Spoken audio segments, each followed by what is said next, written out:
മദീനയിൽ വിലക്കയറ്റമുണ്ടായപ്പോ, സാധനങ്ങൾക്ക് വില കൂടിയപ്പോ മദീനക്കാര് വന്ന് ഹബീബായ നബി തങ്ങളോട് പറഞ്ഞു, യാ റസൂലല്ലാഹ് സഅിർ ലനാ യാ റസൂലല്ലാഹ്, ഹബീബായ നബിയെ ഞങ്ങൾക്ക് വേണ്ടി അങ്ങ് സാധനങ്ങളുടെ വിലകൾ ലോക്ക് ചെയ്യണം, പ്രൈസ് ലോക്ക് ചെയ്യണം. കാരണം കച്ചവടക്കാർ ലാഭം കൂട്ടി വാങ്ങുകയാണെങ്കിൽ ആളുകൾക്ക് ജീവിക്കാൻ പ്രയാസമാകും, വില കൂടുതലുണ്ട്.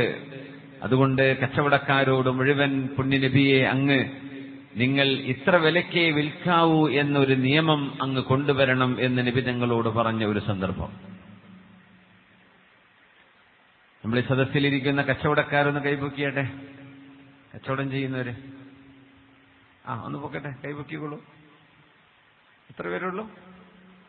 മാഷാ അല്ലാഹ്, അല്ലാഹു ബറക്കത്ത് ചെയ്യട്ടെ, അല്ലാഹു ബറക്കത്ത് ചെയ്യട്ടെ.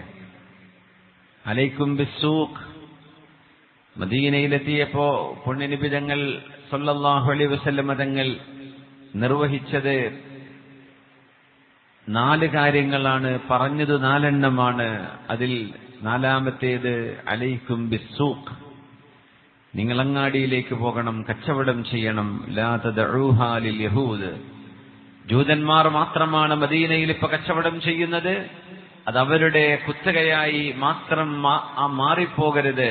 സത്യസന്ധരായ കച്ചവടക്കാർ, മുസ്ലിമീങ്ങൾ അവിടെ കച്ചവടം ചെയ്യണം, ജനങ്ങൾക്ക് നല്ല സാധനങ്ങൾ വിൽക്കണം എന്ന് നബി തങ്ങൾ സല്ലല്ലാഹു അലൈഹി വസല്ലം കച്ചവടം ചെയ്യാൻ വേണ്ടി പ്രേരിപ്പിച്ചിട്ടുണ്ട്. അതുകൊണ്ട് കച്ചവടം ഒരു ബറക്കത്തുള്ള കാര്യമാണ്. അല്ലാഹു തൗഫീഖ് ചെയ്യട്ടെ. ഇസുദ്ദീൻ ഹാജി അടക്കം നമ്മുടെ പ്രവർത്തകര്, നമ്മുടെ അറബിച്ച ഇവിടെ വന്നിട്ടുണ്ടോ? പോയി. അങ്ങനെ ഒരുപാട് നമ്മുടെ പ്രവർത്തകര്, പ്രവാസികളും നാട്ടിലുമുള്ള ആളുകളൊക്കെ അവരൊക്കെ ബിസിനസ് ചെയ്യുന്നത് കൊണ്ടാണ് അവർക്ക് ദീനിനും അതുപോലെ തന്നെ നമ്മുടെ ദീനി സ്ഥാപനങ്ങൾക്കുമൊക്കെ എന്തെങ്കിലും സഹായം ചെയ്യാൻ സാധിക്കുന്നത്. അല്ലാഹു ബറക്കത്ത് ചെയ്യട്ടെ എന്ന് പ്രത്യേകം ദുആ ഇരക്കുകയാണ്. കച്ചവടം ഹബീബായ നബി തങ്ങൾ ചെയ്ത ഒരു ജോലിയാണ്. തങ്ങൾ കച്ചവടം ചെയ്തു. തങ്ങൾ നുബുവത്തിന് മുമ്പ് ചെയ്ത ജോലി 2 എണ്ണമാണ്. ഒന്ന്, ആടുമാടുകളെ മേച്ചു നടന്നിരുന്നു. 2-മത്തേത് കച്ചവടമാണ്. ഖദീജ ബീവി റളിയല്ലാഹു അൻഹയുടെ ഒട്ടക സംഘവുമായി സിറിയയിലേക്ക് പോയ ആ ഒരു യാത്രയെക്കുറിച്ച് നിങ്ങൾക്ക് ഓർമ്മയുണ്ടാവും. നമ്മളിപ്പോ ചർച്ച ചെയ്യുന്നത് കച്ചവടക്കാരുടെ ഭാഗത്ത് നിന്നല്ല, കസ്റ്റമറുടെ ഭാഗത്ത് നിന്ന് ആലോചിച്ച് നോക്കുമ്പോ മദീനയിൽ വിലക്കൂടുതലുണ്ട് എന്നൊരഭിപ്രായം വന്ന നേരം അവർ പറഞ്ഞു, സഅിർ ലനാ യാ റസൂലല്ലാഹ്, പുണ്യനബിയെ ഞങ്ങൾക്ക് വേണ്ടി നിങ്ങൾ അങ്ങാടിയിലെ മാർക്കറ്റ് നിങ്ങൾ പ്രൈസസ് ലോക്ക് ചെയ്യണം, ഇത്ര ശതമാനം ലാഭത്തിനെ വിൽക്കാവൂ എന്ന് പറയുന്നു. സത്യത്തിൽ അങ്ങനെയില്ല. കച്ചവടക്കാർക്ക് അവർക്ക് സൗകര്യമുള്ള ലാഭത്തിൽ വിൽക്കാനൊരു സ്വാതന്ത്ര്യമുണ്ട്. പാടില്ലാത്തത് എന്ന് പറഞ്ഞാൽ ജനങ്ങളുടെ അവശ്യ സാധനം, അരി, ഗോതമ്പ്, ജനങ്ങൾ സ്ഥിരം ഉപയോഗിക്കുന്ന സാധനങ്ങൾ കിട്ടാതെ വരികയും അത് പൂഴ്ത്തിവെപ്പ് അല്ലെങ്കിൽ കൊള്ളലാഭത്തിന് വിൽക്കുകയും ചെയ്യുന്നത് ഇഹ്തികാർ, അത് ചെയ്യാൻ പാടില്ല, അത് ഹറാമാണ്. ജനങ്ങളുടെ അത്യാവശ്യമുള്ള സാധനങ്ങൾ അതൊരിക്കലും വില കൂടി വിൽക്കരുത്, പ്രത്യേകിച്ച് അതിന്റെ ലഭ്യത കുറയുന്ന സമയത്ത്. അല്ലാത്ത സാധനം 10 രൂപന്റെ ഒരാൾ ഇവിടെ 100 രൂപയ്ക്ക് വിൽക്കുന്നു, ഒരാൾ ആ 10 തന്നെ 20-ന് വിൽക്കുന്നു, വേറെ ഒരാൾ 11-ന് വിൽക്കുന്നു, വേറൊരാൾ 500-ന് വിൽക്കുന്നു. കസ്റ്റമറുടെ സ്വാതന്ത്ര്യമാണ്. വേണമെങ്കിൽ അടുത്ത് വാങ്ങിക്കാം, അല്ലെങ്കിൽ അവിടെ പോയിട്ട് വാങ്ങിക്കാം.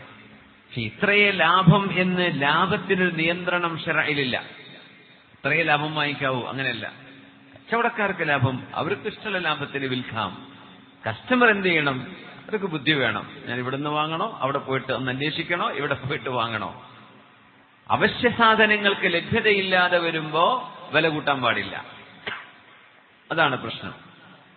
അപ്പൊ മദീനക്കാരവരോട് ഹബീബായ തങ്ങളോട്, യാ റസൂലല്ലാഹ് സഅിർ ലനാ, ഞങ്ങൾക്ക് വേണ്ടി നബിയെ മദീനയിലെ അങ്ങാടിയിൽ കച്ചവടക്കാരോട് അങ്ങ് വിലയൊന്ന് നിർത്തിവെക്കാൻ പറയണം, കൂടുതൽ വാങ്ങിക്കരുത് എന്ന് നിയന്ത്രണം ഏർപ്പെടുത്തണം എന്ന് പറഞ്ഞപ്പോ ഹബീബായ നബി തങ്ങൾ പറഞ്ഞു, ഇന്നല്ലാഹ ഹുവൽ മുസഅ്ഇറുൽ ഖാബിദുൽ ബാസിതുർ റസ്സാഖ്.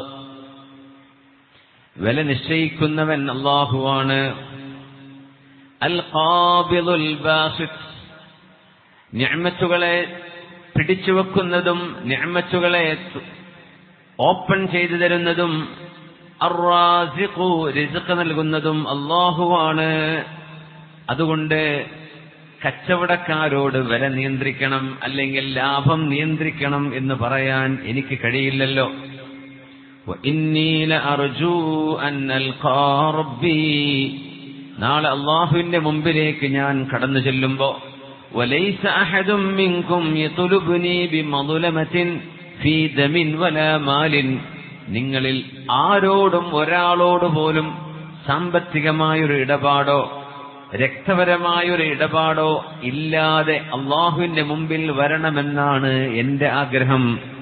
അതുകൊണ്ട് കച്ചവടക്കാരോട് നിങ്ങൾ ലാഭം നിയന്ത്രിക്കണം എന്ന് പറഞ്ഞാൽ ആ കച്ചവടക്കാർ നാളെ അല്ലാഹുവിന്റെ മുമ്പിൽ വന്ന് പറഞ്ഞേക്കും, റബ്ബേ നിന്റെ റസൂല് ഞങ്ങളോട് ഇങ്ങനെ ചെയ്യരുത് എന്ന് പറഞ്ഞതുകൊണ്ട് ഞങ്ങൾക്ക് ലാഭമെടുക്കാൻ പറ്റിയിട്ടില്ല എന്ന് കച്ചവടക്കാർ പരാതി പറഞ്ഞാലോ. അതുകൊണ്ട് എനിക്ക് അവിടെ വില നിയന്ത്രണം കൊണ്ടുവരണം എന്നത് എനിക്ക് ചെയ്യാൻ പറ്റുന്ന എന്റെ പരിധിയിലുള്ള കാര്യമല്ല. ഇന്നല്ലാഹ ഹുവൽ മുസഅ്ഇറുൽ ഖാബിദുൽ ബാസിതുർ റാസിഖ്, അല്ലാഹുവാണ് റിസ്ഖ് നൽകുന്നത്, ജീവിതത്തിൽ സങ്കുചിതത്വവും വിശാലതയും തരുന്നതും അല്ലാഹു തന്നെയാണ്. ജീവിതത്തിൽ സാമ്പത്തികമായ ഞെരുക്കങ്ങൾ വരുന്ന സമയമുണ്ട്, കയ്യിൽ ഒന്നുമില്ലാതെ നമ്മൾ വിഷമിച്ചു പോകുന്ന സമയമുണ്ട്. ചിലപ്പോൾ ഒരുപക്ഷെ അല്ലാഹു വിശാലമാക്കി തരുന്ന നേരമുണ്ട്. ഖാബിദും ബാസിത്തും അല്ലാഹുവാണ്, റാസിഖ് അല്ലാഹു ജല്ല ജലാലുവാണ്. അതുകൊണ്ട് ഒരു മനുഷ്യനോട് പോലും, അത് കച്ചവടക്കാരോടാണെങ്കിൽ പോലും അനീതി ചെയ്യാൻ എന്നെക്കൊണ്ട് കഴിയില്ല. അത് മദുലമത്താണ്, ദുൽമ് ചെയ്യലാണ്, അതിക്രമം ചെയ്യലാണ് എന്ന് റസൂലുള്ളാഹി സ്വല്ലല്ലാഹു അലൈഹി വസല്ലം. വില വർദ്ധിക്കാൻ കാരണങ്ങളായി പറയുന്നത് ഇദാ മനഉ സകാത്ത്, സകാത്ത് കൊടുക്കാതിരുന്നാൽ, ജനങ്ങൾ സകാത്ത് പിടിച്ചു വെക്കാൻ തുടങ്ങിയാൽ.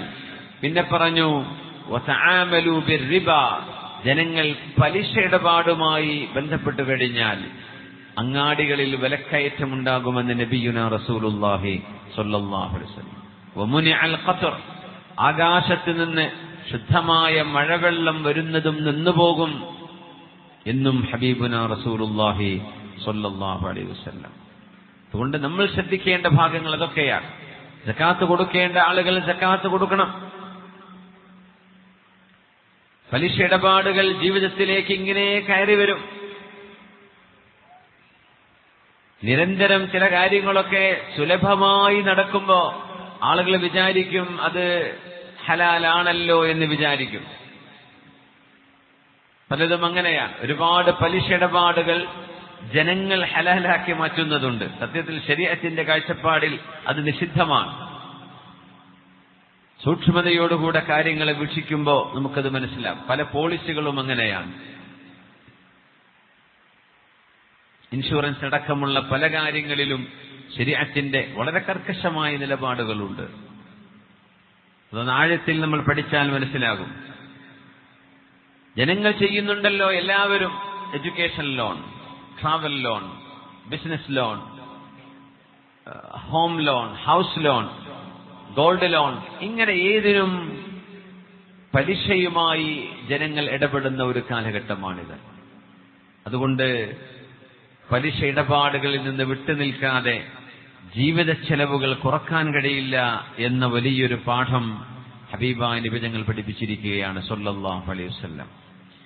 സഇർ ലനാ യാ റസൂലല്ലാഹ്, ഹബീബായ നബിയെ കച്ചവടക്കാരോട് നിങ്ങൾ വില നിയന്ത്രിക്കാൻ പറയണം. ഇന്നല്ലാഹ ഹുവൽ മുസഇർ, വില നിയന്ത്രിക്കുന്നത്, വിലകൾ നിയന്ത്രിക്കുന്നത്, വിലയിടുന്നത്, വില നിർണയിക്കാൻ കച്ചവടക്കാരുടെ മനസ്സിലോ ഗവൺമെന്റിന്റെ മനസ്സിലോ ഉദ്യോഗസ്ഥരുടെ മനസ്സിലോ അവർ ചർച്ച ചെയ്യുന്ന ടേബിളിന്റെ മുന്നിലോ ആ ആശയം ഇട്ടുകൊടുക്കുന്നതിൽ അള്ളാഹുവിന്റെ ഇടപെടലുണ്ട്. അൽ ഖാബിദുൽ ബാസിതുർ റാസിഖ്. ഭക്ഷണം നൽകുന്നത് അല്ലാഹുവാണ്, റിസ്ക് നൽകുന്നത് അല്ലാഹുവാണ്. മനുഷ്യരുടെ പലരുടെയും കൈകളിലൂടെയായി റിസ്ക് എന്നത് പറയുന്നത് നമ്മുടെ ജീവിതത്തിന്റെ നിലനിൽപ്പിനാവശ്യമായതെല്ലാം, അത് കാശായിരിക്കാം, സൗഹൃദ ബന്ധങ്ങളായിരിക്കാം, കുടുംബമായിരിക്കാം, ആരോഗ്യമായിരിക്കാം, ഇൽമ്, ഇതെല്ലാം റിസ്ഖാണ്. എല്ലാ റിസ്ഖും നൽകുന്നത് അല്ലാഹുവാണ്. ഹുവർ റാസിഖു, അല്ലാഹുവാണ് റിസ്ഖ് നൽകുന്നത്. അൽ ബാസിത്ത്, വിശാലത നൽകുന്നതും അല്ലാഹുവാണ്. അബ്ദുറഹ്മാൻ ഇബ്നു ഔഫ് റളിയല്ലാഹു അൻഹു കച്ചവടം ചെയ്യാൻ ഹബീബായ നബി തങ്ങൾ പറഞ്ഞപ്പോ 4 ദിർഹം കയ്യിൽ വെച്ചുകൊണ്ട് വന്നു. 4 ദിർഹം കൊണ്ട് വന്നിട്ട് പറഞ്ഞു, യാ റസൂലല്ലാഹ്, അല്ലാഹുവിന്റെ റസൂലേ, 4 ദിർഹം കൊണ്ട് എങ്ങനെ കച്ചവടം ചെയ്യാനാണ്? ഞങ്ങൾ മക്കക്കാരല്ലയോ നബിയെ, സമ്പാദ്യം മുഴുവനും മക്കയിലാണ്. മദീനയിലേക്ക് എല്ലാം ഉപേക്ഷിച്ചു വന്ന മുഹാജിറുകളല്ലയോ നബിയെ, ഞങ്ങൾ എങ്ങനെ കച്ചവടം ചെയ്യണം? എങ്ങനെ കച്ചവടം ചെയ്യാനാണ്?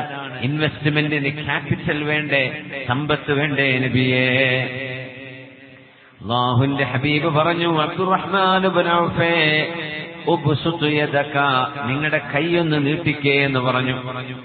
എന്നിട്ട് ആ പരിശുദ്ധമായ നബുവത്തിന്റെ കരം ഖുതുബ കേൾക്കാൻ ഇരുന്നിരുന്ന സ്വഹാബിമാരിൽ വലിയൊരു വിഭാഗം ആളുകൾ പുറത്തേക്ക് ഇറങ്ങിയോടി. നബിയെ, കച്ചവടം കാണുമ്പോൾ അങ്ങയുടെ അനുയായികൾ ഓടിപ്പോയോ? വതറകൂക ഖായിമാ, നബിയെ, അങ്ങ് മിമ്പറിൽ ഒറ്റക്കായി പോയല്ലേ നബിയെ? ഖുൽ, പറയണം, മാ ഇൻദല്ലാഹി ഖൈറും മിനൽ ലഹ്വി വമിനത് തിജാറ വല്ലാഹു ഖൈറുർ റാസിഖീൻ. കച്ചവടത്തെക്കാളും ഖൈറായത് അല്ലാഹുവിന് നൽകാൻ കഴിയും. ജുമുഅയുടെ ഖുതുബ അതിനേക്കാളും വലുതാണ്, ഇബാദത്ത് അതിനേക്കാളും വലുതാണ് എന്ന് ഉമ്മത്തികളെ പറഞ്ഞു കൊടുക്കണേ നബിയെ. കച്ചവടമല്ല വലുത്, കച്ചവടത്തെക്കാളും വലുത് ഇബാദത്താണ്. റിജാലുൻ ലാ തുൽഹീഹിം തിജാറത്തുൻ വലാ ബൈഉൻ അൻ ദിക്രില്ലാഹ് വഇഖാമിസ് സ്വലാത്തി വഈതാഇസ് സകാത്ത് يخافون يوما تتقلب فيه القلوب والأبصار. വിശുദ്ധമായ മസ്ജിദുകളിൽ അല്ലാഹുവിന്റെ ഇബാദത്തിനിരിക്കുന്ന സജ്ജനങ്ങളുടെ വിശേഷണങ്ങൾ അല്ലാഹു സൂറത്തുൻ നൂറിൽ പറയുന്നിടത്ത്, റിജാലുൻ, ഒരു വിഭാഗം പുരുഷന്മാർ അല്ലാഹുവിന്റെ മസ്ജിദുകളിൽ നിലകൊള്ളുന്നവരാണ്. ലാ തുൽഹീഹിം തിജാറത്തുൻ വലാ ബൈഉൻ അൻ ദിക്രില്ലാഹ്. കച്ചവടമോ വിൽപ്പനയോ ഇബാദത്തിന് തടസ്സമല്ല അവർക്ക്. അങ്ങനത്തെ കച്ചവടക്കാർ, അതുകൊണ്ടാ പറഞ്ഞത് അത്താജിറുസ് സുദൂഖ്, സത്യസന്ധരായ കച്ചവടക്കാർ നാളെ മഅൻ നബിയീൻ, പ്രവാചകന്മാരുടെ കൂടെയാണ് സ്വർഗത്തിലുണ്ടാവുകയത്രേ. അല്ലാഹു നമ്മുടെ കച്ചവടക്കാർക്ക് അതിന് ഭാഗ്യം നൽകട്ടെ.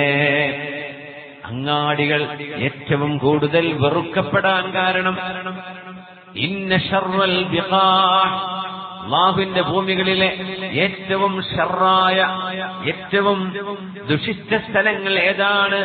ജിബ്രീലേ എന്ന് ജിബ്രീൽ അലൈഹിസ്സലാമിനോട് റസൂലുള്ളാഹി സ്വല്ലല്ലാഹു അലൈഹി വസല്ലം തങ്ങൾ ചോദിച്ചപ്പോ, ഏറ്റവും നല്ല ഖൈറുൽ ബിഖാഅ് മസ്ജിദുകളാണ്. ഖൈറുൽ ബിഖാഅ്, അല്ലാഹുവിന്റെ ഭൂമിയിലെ, പ്രപഞ്ചത്തിലെ ഏറ്റവും നല്ല സ്ഥലങ്ങൾ മസ്ജിദുകളാണത്രേ. അല്ലാഹുവിന്റെ മസ്ജിദുകളാണ്. ശർറുൽ ബിഖാഅ്, ഏറ്റവും മോശപ്പെട്ടത് അസ്വാഖുഹാ. ദഅനി അസ്അലുൽ അലിയ്യൽ ഖദീർ. ജിബ്രീൽ അലൈഹിസ്സലാം പറഞ്ഞു, നബിയെ, എല്ലാം അറിയുന്ന അല്ലാഹുവിനോട് ഞാൻ ചോദിക്കട്ടെ എന്താണ് അതിന്റെ ഉത്തരമെന്ന്. അങ്ങാടികളെ കുറിച്ച് പറഞ്ഞു.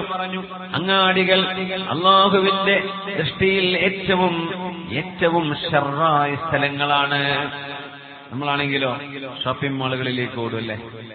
അങ്ങാടികളിലേക്ക് ഓടുന്നു, മാർക്കറ്റുകളിലേക്ക് ഓടും. ആവശ്യങ്ങൾ നിർവഹിക്കാൻ പോകാം, വെറുതെ ഒരു ഹാങ് ഔട്ടിന് പോകരുതെന്നായി പറയുന്നത്. എന്തേ കാരണം പറഞ്ഞെന്നറിയോ? അങ്ങാടികളിലാണ് ഏറ്റവും കൂടുതൽ നുണ പറയുന്നത്. ഡ്യൂപ്ലിക്കേറ്റ് സാധനം കൊണ്ടുവന്നത് ഒറിജിനൽ എന്ന് പറയും. ഈ സാധനത്തിന് ഇത്ര ക്വാളിറ്റി ഉണ്ടെന്ന് പറയും. ഇതിന് ഇത്രയാണ് എനിക്ക് മുതല്, എനിക്ക് ഇത്ര ഇതിന് മുതലുണ്ട്, അതുകൊണ്ട് ലാഭം ഇത്രയുള്ളൂ, പിന്നെ കരണ്ടും വെള്ളമൊക്കെ കൊടുക്കണ്ടേ എന്ന് പറയും. ആ പറയുന്ന നുണയായിരിക്കും, ഇല്ലാത്ത കണക്കായിരിക്കും പറയുന്നുണ്ടാവുക. അള്ളാനെയാണ് സത്യം എന്ന് പറഞ്ഞ് നുണ പറയും. ഇതൊക്കെ നടക്കപ്പെടുന്ന സ്ഥലമാകയാൽ അങ്ങാടികളെ അള്ളാഹുവിന്റെ വെറുപ്പാണെന്ന് നബിയുനാ റസൂലുള്ളാഹി സ്വല്ലല്ലാഹു അലൈഹി വസല്ലം. അതുകൊണ്ടാണ് ലാ ഇലാഹ ഇല്ലല്ലാഹ് വഹ്ദഹു ലാ ശരീക ലഹ്. അങ്ങാടിയിലേക്ക് കയറുമ്പോ ലാ ഇലാഹ ഇല്ലല്ലാഹ് വഹ്ദഹു ലാ ശരീക ലഹ് ലഹുൽ മുൽക്കു വലഹുൽ ഹംദു യുഹ്യി വയുമീതു വഹുവ ഹയ്യുൻ ലാ യമൂതു ബിയദിഹിൽ ഖൈർ വഹുവ അലാ കുല്ലി ഷൈഇൻ ഖദീർ എന്നൊരു മനുഷ്യൻ ചൊല്ലിയാൽ ആ മനുഷ്യന് 10 ലക്ഷം ഹസനത്തുകൾ അല്ലാഹു നൽകുമെന്ന് നബിയുനാ റസൂലുള്ളാഹി സ്വല്ലല്ലാഹു അലൈഹി വസല്ലം. അങ്ങാടി കയറുമ്പോൾ, ഒരു ഷോപ്പ് കയറുമ്പോ കയറിയിട്ട് ചെല്ലണമെന്നില്ല, കയറുന്നതിന് മുമ്പങ്ങ് ചൊല്ലിക്കയറാം. ലാ ഇലാഹ ഇല്ലല്ലാഹ് വഹ്ദഹു ലാ ശരീക ലഹ് ലഹുൽ മുൽക്കു വലഹുൽ ഹംദു യുഹ്യി വയുമീതു. എന്നിട്ട് ബാക്കി ഒന്ന് ചെറിയ മാറ്റമുണ്ട്. യുഹ്യി വയുമീതു കണ്ട് വഹുവ ഹയ്യുൻ ലാ യമൂതു ബിയദിഹിൽ ഖൈർ വഹുവ അലാ കുല്ലി ഷൈഇൻ ഖദീർ. ഒറ്റ തവണ ചൊല്ലിയാൽ 10 ലക്ഷം കൂലിയാണ്. അബൂ ഹുറൈറ റളിയല്ലാഹു അൻഹു പറയാൻ, അബ്ദുല്ലാഹി ഇബ്നു ഉമർ എന്നിവരെ പറയാൻ, അങ്ങാടിയിൽ കയറുമ്പോഴല്ലേ ഈ ദിക്ർ ചൊല്ലാൻ പറ്റുള്ളൂ. ആ ദിക്ർ ചൊല്ലി 10 ലക്ഷം കൂലി വാങ്ങിക്കാൻ വേണ്ടി മാത്രം ഞങ്ങളൊക്കെ മദീനയിൽ അങ്ങാടിയിൽ കയറിയിട്ട് പോരും. ഒന്നും വാങ്ങിക്കാനല്ല, ആ ദിക്ർ ചൊല്ലിയ കൂലി കിട്ടാൻ. ഷോപ്പിംഗ് മോളിലൊക്കെ കയറുമ്പോൾ ഈ ദിക്ർക്ക് ഓർമ്മ വരാൻ സാധ്യത ഉണ്ടോ? എവിടെ ഓർമ്മ വരാനാണ്? തഖാറുബുൽ അസ്വാഖ്, അങ്ങാടികൾ അടുത്തടുത്ത് വരുന്നത് അന്ത്യനാളിന്റെ അടയാളങ്ങളിലുണ്ടെന്ന് നബിയുനാ റസൂലുള്ളാഹി. അങ്ങാടികൾ അടുത്തു വരും. തഖാറുബ്, അടുത്തടുത്ത സിറ്റികൾ വരും, അടുത്തടുത്ത ടൗണുകൾ വരും, മുക്കിലും മൂലയിലും ഷോപ്പുകൾ. അത് മാത്രമല്ല, ആമസോൺ, നമ്മുടെ മൊബൈൽ ഫോണിലെ ആപ്പുകളിൽ ഇന്റർനാഷണൽ ഷോപ്പുകളുണ്ട്. നമ്മുടെ വീട്ടിൽ നിന്ന് പേയ്മെന്റ് ചെയ്ത് കഴിഞ്ഞാൽ സാധനം വീട്ടിലേക്ക് എത്തുന്നു. ഓരോരുത്തരുടെയും കൈകളിൽ ഷോപ്പിംഗ് മാളുകളാ കയ്യിലുള്ളത്. അങ്ങനത്തെ ഒരു കാലഘട്ടം ഹബീബായ തങ്ങളെന്ന് പറഞ്ഞു. തഖാറുബുൽ അസ്വാഖ്, അങ്ങാടികൾ അടുത്തു വരുന്ന കാലം. അന്ന് മക്ക കഴിഞ്ഞാൽ അടുത്ത അങ്ങാടി കിട്ടണമെങ്കിൽ മിനിമം ത്വായിഫിലെത്തണം 60 കിലോമീറ്റർ. പിന്നെ അടുത്ത സിറ്റി കിട്ടണമെങ്കിൽ വടക്ക് പടിഞ്ഞാറ് മദീനയിലെത്തണം 500 കിലോമീറ്റർ. അല്ലെങ്കിൽ ഇങ്ങോട്ട് താഴോട്ട് ജിസാനിലേക്ക് പോകണം, ഈസ്റ്റിലേക്ക്. പക്ഷേ ഇന്ന് അങ്ങാടികൾ അടുത്ത് വന്നുകൊണ്ടിരിക്കുകയാണ്, അല്ലേ? തഖാറുബുൽ അസ്വാഖ് അതൊരു നല്ല പ്രവണതയുടെ ലക്ഷണമല്ലെന്നാണ് ഹദീസിന്റെ ഭാഷ്യം. നമ്മുടെ വിഷയം സഅിർ ലനാ യാ റസൂലല്ലാഹ്. ഹബീബായ നബി തങ്ങൾ കച്ചവടക്കാരുടെ വിഷയത്തിൽ അങ്ങനെ ഒരു നിലപാടെടുക്കാൻ തങ്ങൾ തയ്യാറാവാതിരിക്കാൻ കാരണം പറഞ്ഞത്, കച്ചവടം ചെയ്യുന്നവരോട് ഞാൻ അനീതി ചെയ്യാനാവുമത്. കാരണം പൂഴ്ത്തിവെപ്പോ കരിഞ്ചന്തയോ അല്ല അവർ ചെയ്യുന്നത്. സാധാരണഗതിയിൽ സാധനങ്ങൾക്ക് വില കൂടുന്നുണ്ട്, ആ വിലകൾ നിയന്ത്രിക്കണം നബിയെ എന്നാണ് തങ്ങളോട് പറയുന്നത് സ്വല്ലല്ലാഹു അലൈഹി വസല്ലം. അതിന് നബി തങ്ങൾ സമ്മതിച്ചില്ല. അതിന് കാരണം പറഞ്ഞത് അതാണ്. അല്ലാഹു ഹുവൽ മുസ്തഅർ. ഇന്നല്ലാഹ ഹുവൽ മുസ്തഅറുൽ ഖാബിദുൽ ബാസിതുർ റാസിഖ്. അല്ലാഹു റാസിഖാണ്, റിസ്ഖ് നൽകുന്നത് അല്ലാഹുവാണ്.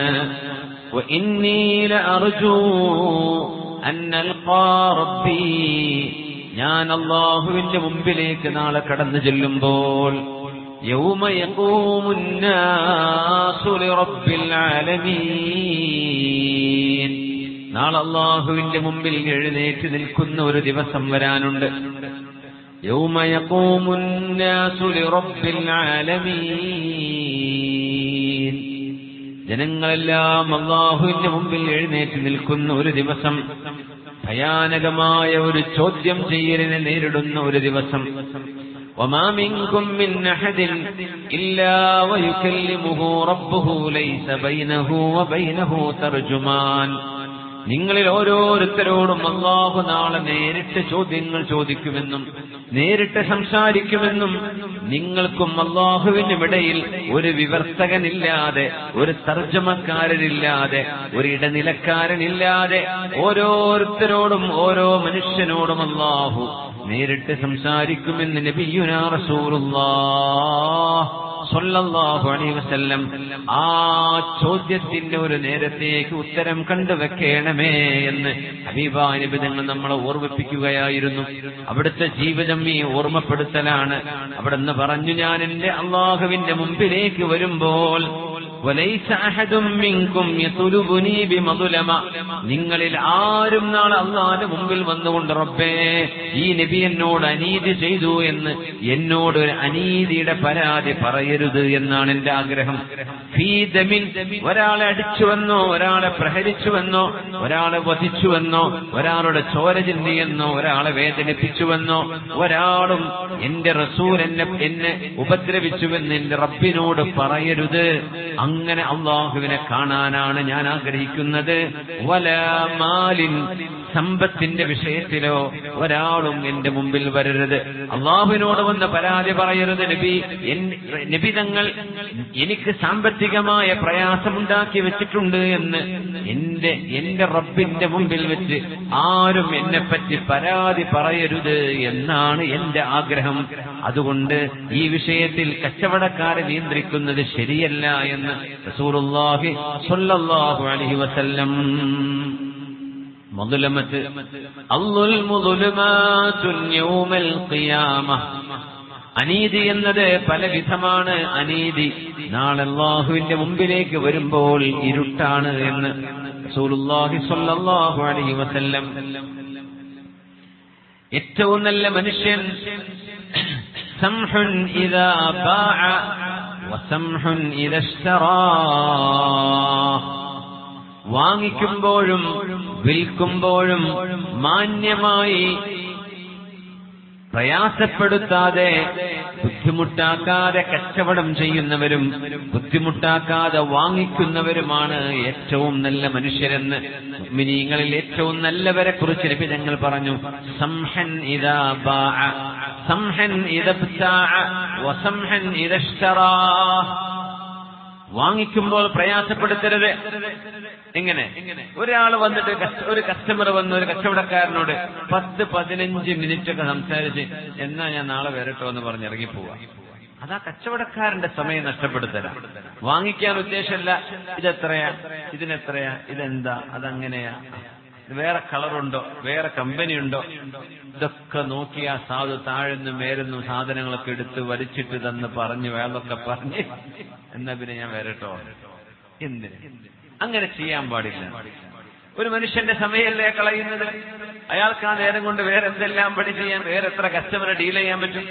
അയാൾ ശപിക്കൂലേ, ഈ മനുഷ്യൻ എന്റെ സമയം വെറുതെ കളഞ്ഞല്ലോ?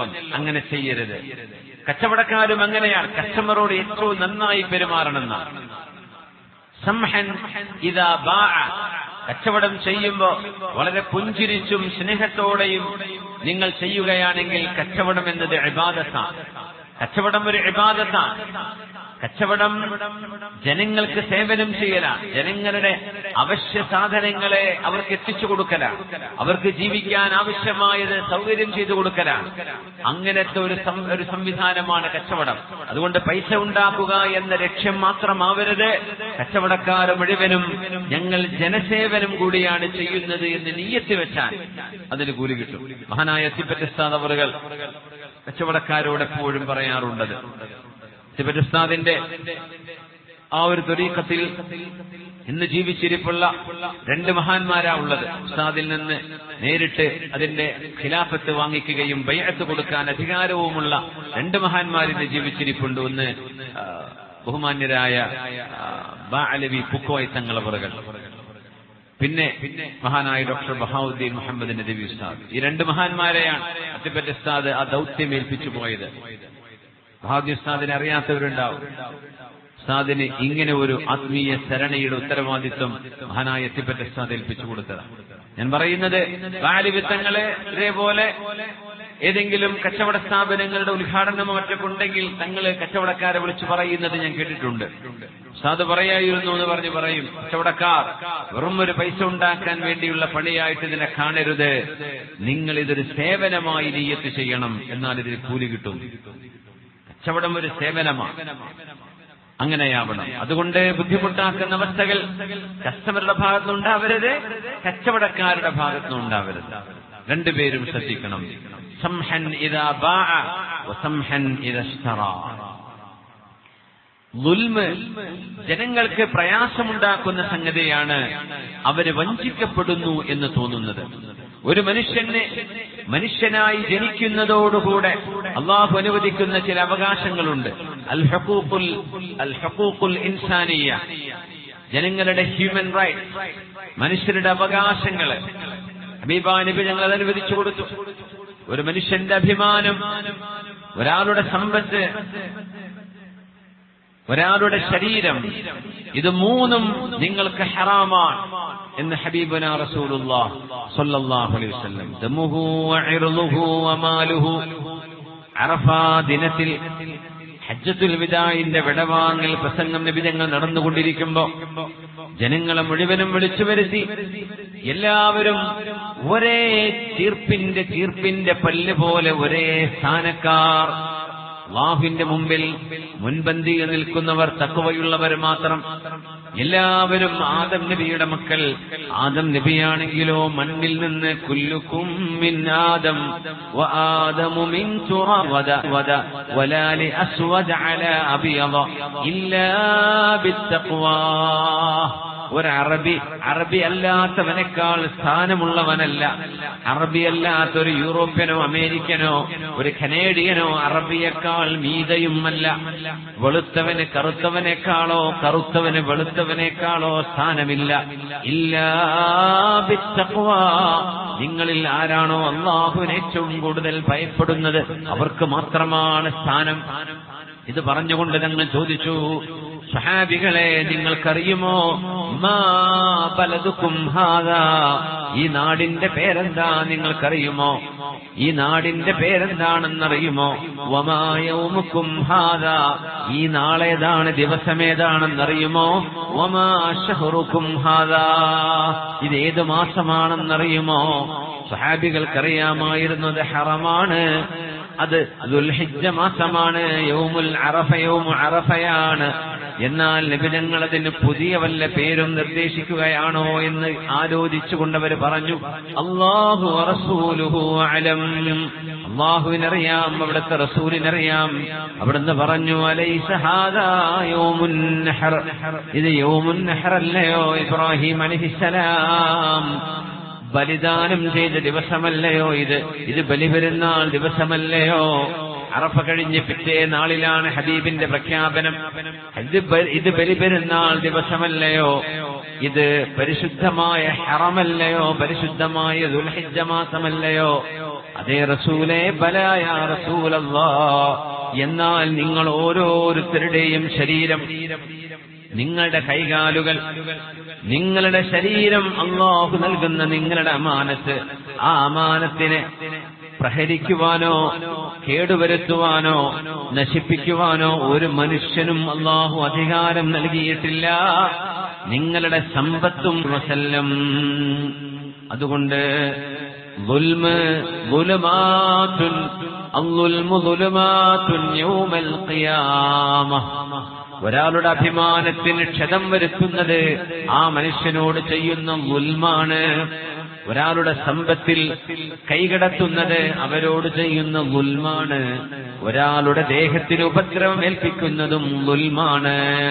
അതൊരു പക്ഷേ കയ്യൂക്കുള്ളവന് ചെയ്യാൻ പറ്റിയേക്കും, സമ്പത്തുള്ളവനെ, ദാരിദ്ര്യമുള്ളവനെ ചൂഷണം ചെയ്യാൻ പറ്റിയേക്കും, മേൽക്കോയ്മ നടിക്കുന്നവനെ, താഴേക്കുള്ളവരെ താറടിക്കാൻ സാധിച്ചേക്കും. എന്നാൽ അറിയണേ, ഇതെല്ലാം ഖനീഭവിച്ച ഇരുട്ടിന്റെ കട്ടകളായി നാളെ മഹ്ശറയിലേക്ക് വരും. അവരെ പിടികൂടും, അള്ളാഹുവിന്റെ മുമ്പിൽ തലതാട്ടേണ്ടി വരും. അള്ളാഹു റബ്ബുൽ ഇസ്സത്ത് ദുൽമിനെ അള്ളാഹു അംഗീകരിച്ചിട്ടില്ല. വലാ തഖ്തുലുൻ നഫ്സല്ലതി ഹറമല്ലാഹു ഇല്ലാ ബിൽ ഹഖ്. ومن قتل مظلوما فقد جعلنا لوليه سلطانا. ജനങ്ങളുടെ ജീവന് വിലയുണ്ട്, ജീവന് അല്ലാഹു നൽകുന്ന മൂല്യമുണ്ട്. وعنت الوجوه للحي القيوم وقد خاب من حمل ظلما. ഹയ്യും ഖയ്യൂമുമായ എല്ലാം നിയന്ത്രിക്കുന്ന അല്ലാഹുവിന്റെ മുമ്പിൽ വഅനത്തിൽ വുജൂഹ്, മുഖങ്ങളെല്ലാം താഴ്ത്തി നിൽക്കേണ്ടി വരും. ഖനീഭവിച്ച ദുഃഖഭാരത്താൽ മുഖങ്ങളെല്ലാം താഴ്ത്തി നിർത്തുന്ന ഒരു നേരമുണ്ട്, സങ്കടപ്പെടുന്ന ഒരു നേരമുണ്ട്. വഖദ് ഖാബ മൻ ഹമല ളുൽമാ, ദുൽമ ചെയ്തവർ അവിടെ പരാജയപ്പെടും, അക്രമം ചെയ്തവർ പരാജയപ്പെടുമെന്ന് റസൂലുള്ളാഹി സ്വല്ലല്ലാഹു അലൈഹി വസല്ലം. ദുൽമുകളിൽ ഏറ്റവും വലിയ ദുൽമ് അല്ലാഹു ജല്ല ജലാലുവിനെ, അല്ലാഹുവിന്റെ ഉലൂഹിയത്തിനെയും റുബൂബിയത്തിനെയും അംഗീകരിക്കാതിരിക്കുന്നതോ അല്ലെങ്കിൽ അല്ലാഹുവിനെ കൂടാതെ വേറെയും ദൈവങ്ങളുണ്ട് എന്ന് വിശ്വസിക്കുന്നതോ ഇസ്ലാമിക പ്രമാണപ്രകാരം ഏറ്റവും വലിയ ദുൽമാണ്. ഇന്നശ്ശിർക ലദുൽമുൻ അദീം, ബഹുദൈവ ആരാധന ഏറ്റവും വലിയ ദുൽമാണ് എന്ന് അല്ലാഹു തആല. ഒരു രാജ്യത്തിന്റെ ഒരു പ്രസിഡന്റ് ഉണ്ടായിരിക്കും, അത് ഒരാളെ പറ്റൂ. ഒരു രാജ്യത്തിന് ഒരു കിങ്, ഒരു രാജാവ് ഒന്നേ പറ്റൂ. ഏത് കുട്ടിക്കും മനസ്സിലാകുന്ന ഈ ലോജിക്കാണ് തൗഹീദ്. അല്ലാഹ് ഏകനാണ്. ഏതുകൊണ്ട് എങ്ങനെ ബോധ്യപ്പെടുന്നു? രണ്ടെണ്ണം വേണോ? വേണ്ടതുണ്ടോ? ഉണ്ടായാൽ പ്രശ്നമാകില്ലേ? എല്ലാത്തിനും കഴിവുള്ളവനായ സർവേശ്വരനായ ഒരാളെ പറ്റൂ. അത് ഇലാഹ് ഏകനാണ്, ഒന്നാണ്, വാഹിദാണ്, അഹദാണ്. ഖുൽ ഹുവല്ലാഹു അഹദ് അല്ലാഹു സ്വമദ് ലം യലിദ് വലം യൂലദ് വലം യകുൽ ലഹു കുഫുവൻ അഹദ്. ഖുൽ പറയുക നബിയേ, ഹുവല്ലാഹ്, അവൻ അല്ലാഹു അഹദുൻ, ഒരേ ഒരുത്തൻ മാത്രമാണ്, രണ്ടില്ല. അല്ലാഹു സ്വമദ്, അല്ലാഹു സ്വയം നിലനിൽക്കുന്നവനാണ്, ബാക്കിയെല്ലാം അല്ലാഹുവിനെ ആശ്രയിക്കുന്നവരാണ്. ലം യലിദ്, അല്ലാഹുവിന് ഒരു ഉമ്മയും ജന്മം കൊടുത്തതല്ല. വലം യലിദ്, അല്ലാഹു ഒരാളെയും പ്രസവിച്ചിട്ടില്ല. വലം യൂലദ്, ഒരു ഉമ്മക്കോ ഉപ്പക്കോ പ്രസവിക്കപ്പെട്ടവനും അല്ല ഈ പ്രപഞ്ചത്തിന്റെ സൃഷ്ടാവ്. വലം യകുൽ ലഹു കുഫുവൻ അഹദ്, അല്ലാഹുവിന് തുല്യരായി അല്ലാഹുവിനോളം ഒപ്പം നിൽക്കാൻ പറ്റുന്ന ഒരു ശക്തിയും ഈ ലോകത്തില്ല തന്നെ. ഈ തൗഹീദിന് വിരുദ്ധമായ ഏതെങ്കിലും വിശ്വാസമോ ആചാരങ്ങളോ കടന്നു വരുന്നത് ഏറ്റവും വലിയ ശിർക്കാണ്. വമൻ യതഅദ്ദ ഹുദൂദല്ലാഹി ഫഖദ് ളലമ നഫ്സഹു, അല്ലാഹു വെച്ച ഈ തൗഹീദിന്റെ ബൗണ്ടറിയെ മറികടക്കാൻ പാടുള്ളതല്ല. അതുകൊണ്ട് നമ്മുടെ ഖൽബിനുള്ളിൽ എപ്പോഴും ഊട്ടി ഉറപ്പിക്കേണ്ടതാണ് തൗഹീദ്.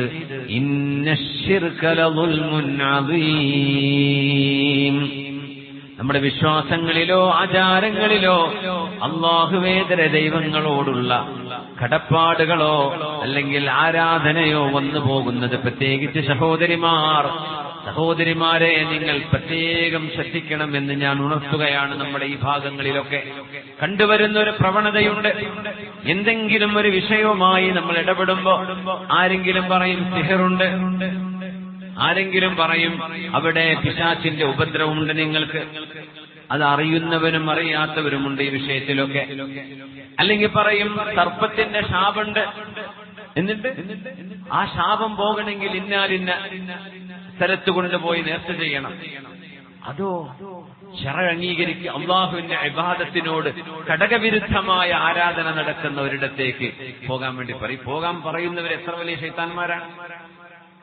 അവരിനി എന്തൊക്കെ തലപ്പാവ് കെട്ടിയാലും ശിർക്കിലേക്ക് പോകാനുള്ള നിർദ്ദേശം കൊടുക്കുന്നത് പൈശാചികമാണ്. ഒരു മുസ്ലിമിനത് പാടില്ല. എല്ലാ മതവിശ്വാസികളോടും ബഹുമാനമുള്ളവരാ മുസ്ലിമീങ്ങൾ, എല്ലാ മതവിശ്വാസികളോടും. നമ്മുടെ നാടിലൂടെ സ്വാമിമാര് പോകുന്നുണ്ട്, അയ്യപ്പ ഭക്തന്മാർ. നിങ്ങൾ അവർക്ക് ചോറ് കൊടുത്തോളൂ, ഭക്ഷണം കൊടുത്തോളൂ, അന്നം കൊടുത്തോളൂ, സഹായം ചെയ്തോളൂ, അവർക്ക് ടോയ്ലറ്റ് പോകാൻ സൗകര്യം ചെയ്തു കൊടുത്തോളൂ, ഒരു കുഴപ്പമില്ല. വ്യക്തികളെയാണ് നമ്മൾ സഹായിക്കുന്നത്. ആരാധനയെ സഹായിക്കാൻ ദീനിൽ പാടുള്ളതല്ല. ആരാധനയെ അതുമായി ബന്ധപ്പെട്ട വിഷയങ്ങളിൽ അത്തരം സ്ഥലങ്ങളിൽ ചൊല്ലുകയും അള്ളാഹുവേതര ദൈവങ്ങളെ ആരാധിക്കപ്പെടുന്നിടത്തേക്ക് നേർച്ച ചെയ്യണമെന്ന് പറയും. എന്നിട്ട് നമ്മുടെ പെണ്ണുങ്ങൾ പറത്തിയിട്ടിട്ട് പോവുക, എന്നിട്ട് അവിടെ സുജൂദും ചെയ്യുക. അവിടെ പറയുന്ന കർമ്മങ്ങൾ ചെയ്യിക്കുമ്പോൾ അവർ ഏതായി കർമ്മം? അള്ളാന്റെ മസ്ജിദാണോ ഇത്? അല്ല, അള്ളാഹു എന്ന പേര് പോലും വിളിക്കപ്പെടാത്ത സ്ഥലങ്ങൾ. അവിടെ ചെന്ന് അവരുടെ ആരാധനകളുടെ ഭാഗമായി നേർച്ചയും പൈസയും കൊടുത്ത് ക്യാമ്പ് ചെയ്ത് 2-3 ദിവസം നിന്ന് എന്തിനെന്നറിയോ? സർപ്പത്തിന്റെ ശാപം പോകാൻ, അത്ര പിശാചിന്റെ ശാപം പോകാൻ.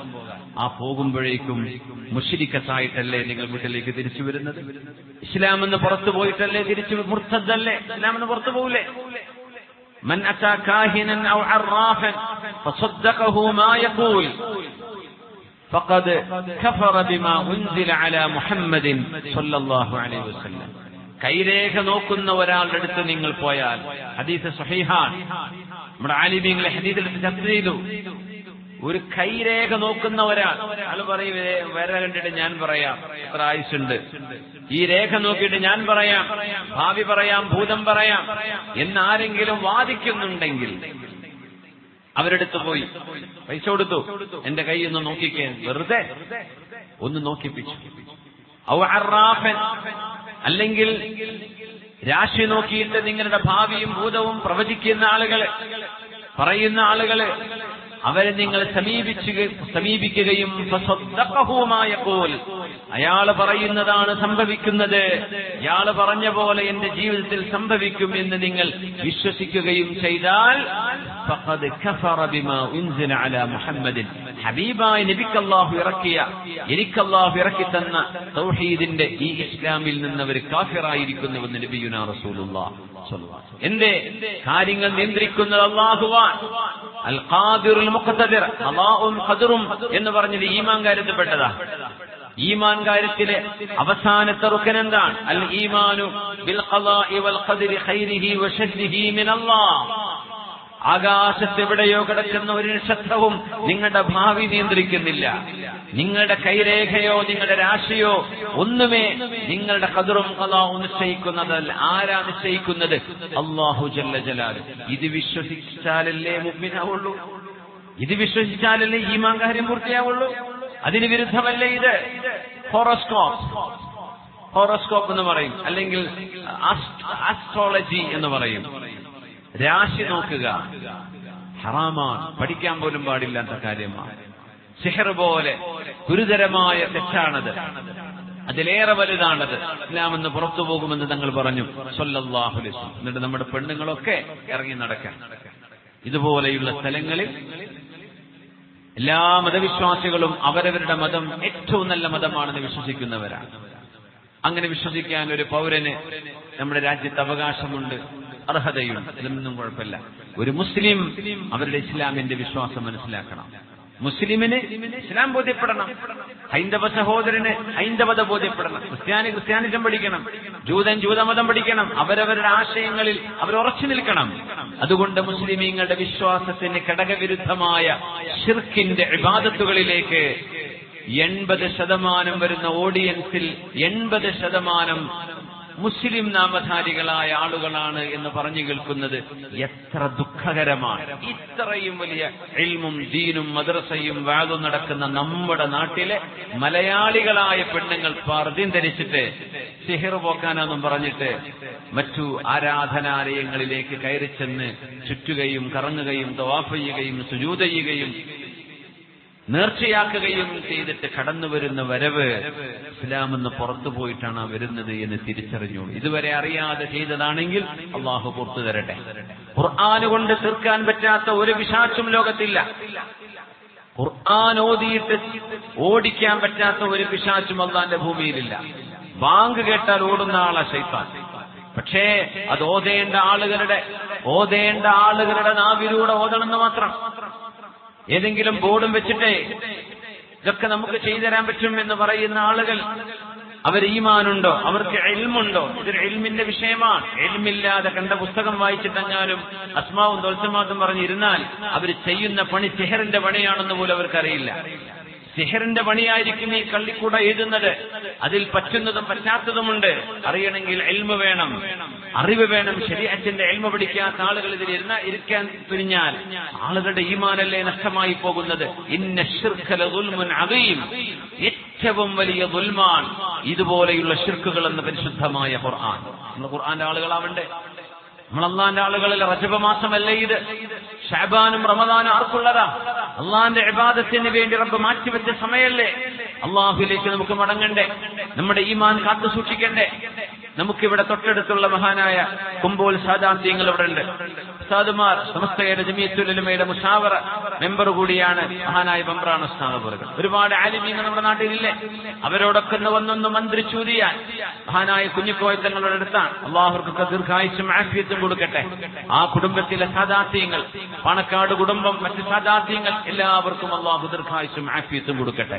നമ്മുടെ ഈ തൊട്ടടുത്ത ആരിക്കാടിയിലെ നമ്മുടെ കുമ്പോൽ സാദാത്യങ്ങളുടെ മുറ്റത്ത് ചെന്ന് ഒന്നില്ലെങ്കിൽ അവിടുത്തെ മഹാനുടെ ഉപ്പയുടെ മഖാം അവിടെ അല്ലേ, ഒന്ന് സിയാറത്ത് ചെയ്ത് ദുആ ചെയ്ത്, തങ്ങളെ കണ്ടില്ല എന്ന് വിചാരിക്കാം, അവിടെ നിന്ന് സിയാറത്ത് ചെയ്ത് ദുആ ചെയ്ത് പോരാൻ പറയും.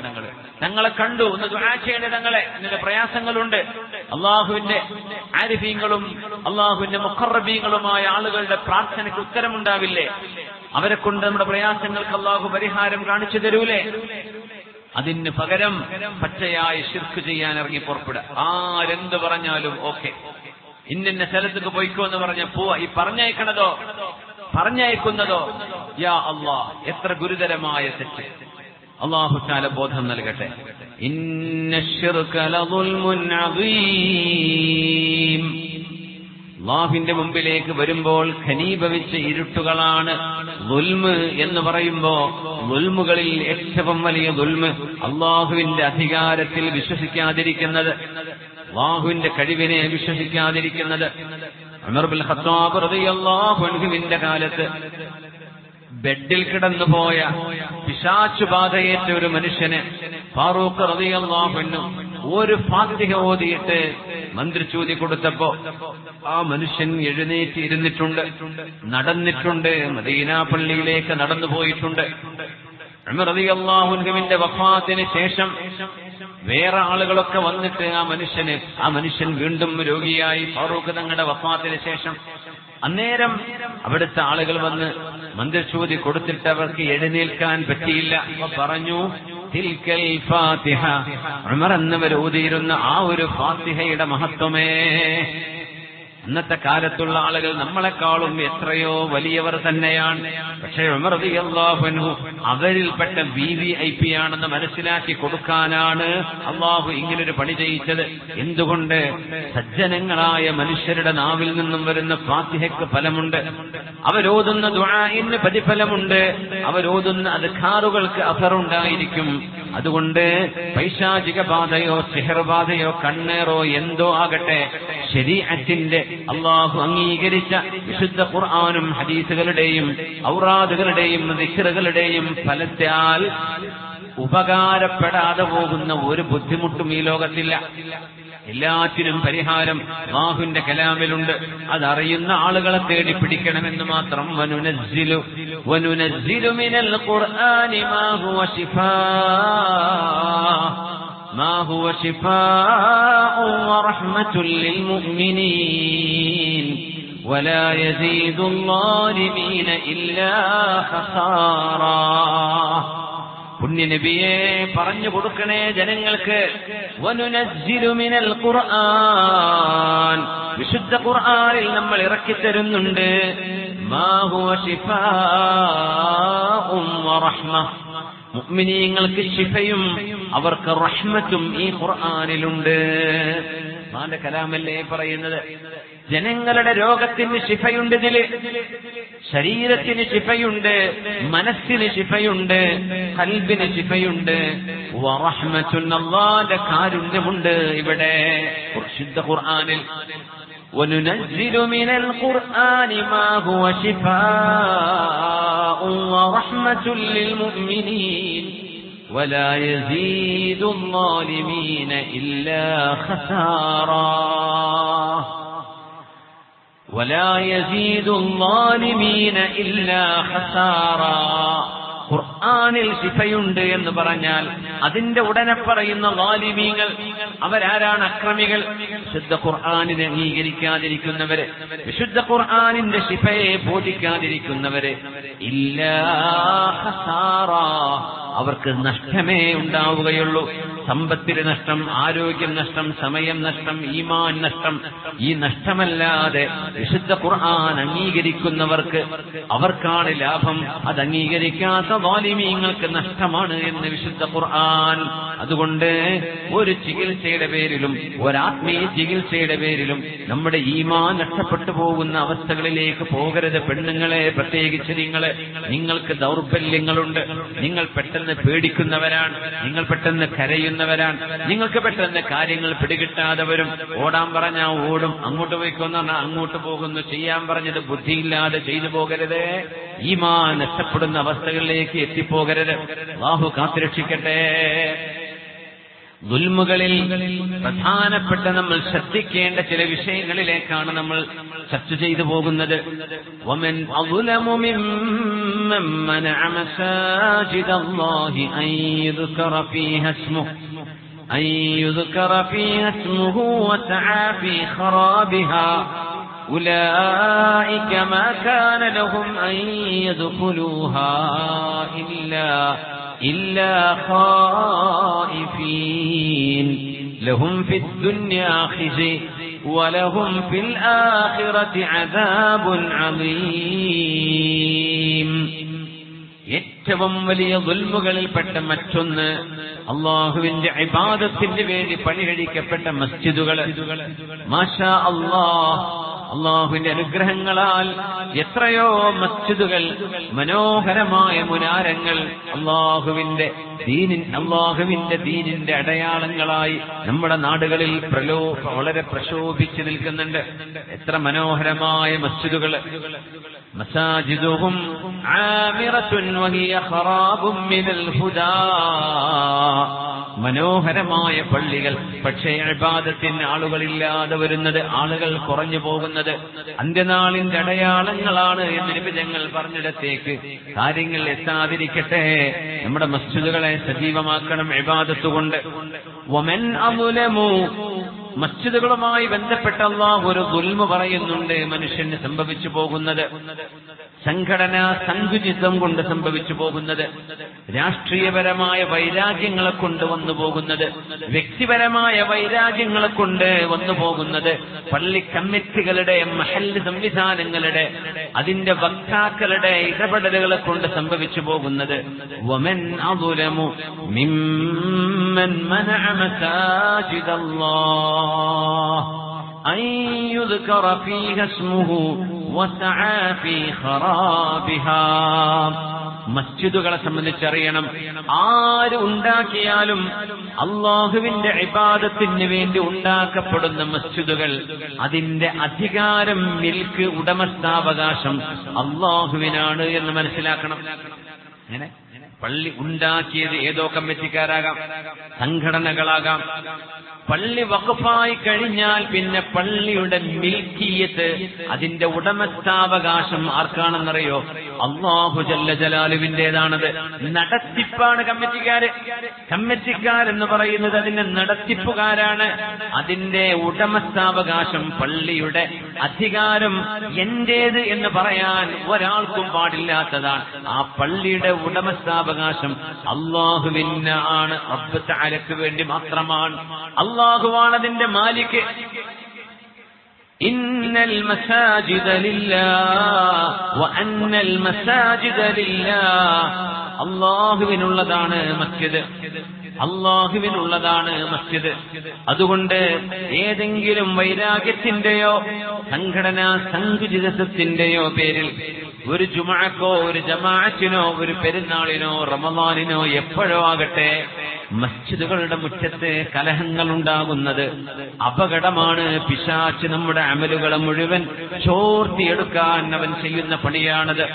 അതുവരെ നമ്മൾ പള്ളിക്ക് വേണ്ടി പക്കറ്റ് വെച്ച് നടന്ന് പിരിച്ചെടുത്തതും, അതുവരെ പള്ളിക്ക് വേണ്ടി ത്യാഗം ചെയ്തതും, മസ്ജിദിന്റെ നിർമ്മാണത്തിന് വേണ്ടി ചെലവഴിച്ച വിയർപ്പുതുള്ളികളും നാണയത്തുട്ടുകളും എല്ലാം ഒരു നേരത്തെ കലഹം കൊണ്ട്, കലാപം കൊണ്ട്, അല്ലെങ്കിൽ കശപിശ കൊണ്ട് മിമ്പറിൽ കയറിയ ഖുതുബ നിർവഹിക്കാൻ പോകുന്ന ഖതീബുമാരെ പിടിച്ച് താഴെയിടുന്നതും, നിസ്കരിക്കാൻ വേണ്ടി മിഹ്റാബിലേക്ക് കയറി നിൽക്കുന്ന ഇമാമുമാർക്ക് നേരെ ഉന്തും തള്ളുമുണ്ടാകുന്ന വിധമൊക്കെ വളരെ ദൗർഭാഗ്യകരമായ വിഷയങ്ങൾ ചില നാടുകളിലെങ്കിലും ചുരുങ്ങിയതാണെങ്കിലും നടന്നുകൊണ്ടിരിക്കുന്നത് ഈ ആയത്തിന്റെ പരിധിയിൽ വരും.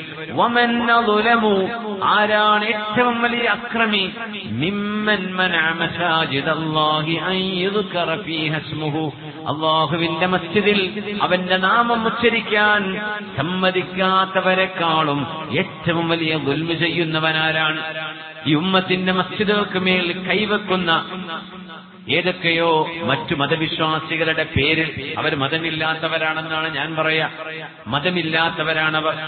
ഹൈന്ദവ മതത്തിന്റെ പേരിലൊക്കെ അവർ വെച്ച് കെട്ടുന്നത് ആ മതത്തെ വെറുതെ നാണം കെടുത്താനാണ്. ഒരുപക്ഷെ ആ മതവിശ്വാസത്തിന്റെ ഒരു പ്രമാണവും പഠിച്ചിട്ടില്ലാത്ത ആളുകൾ വെറും രാഷ്ട്രീയമായ ലക്ഷ്യങ്ങൾക്ക് വേണ്ടി നമ്മുടെ നാടുകളിലെ മസ്ജിദുകളെ നോട്ടമിട്ട് വെച്ചിട്ടുണ്ട്.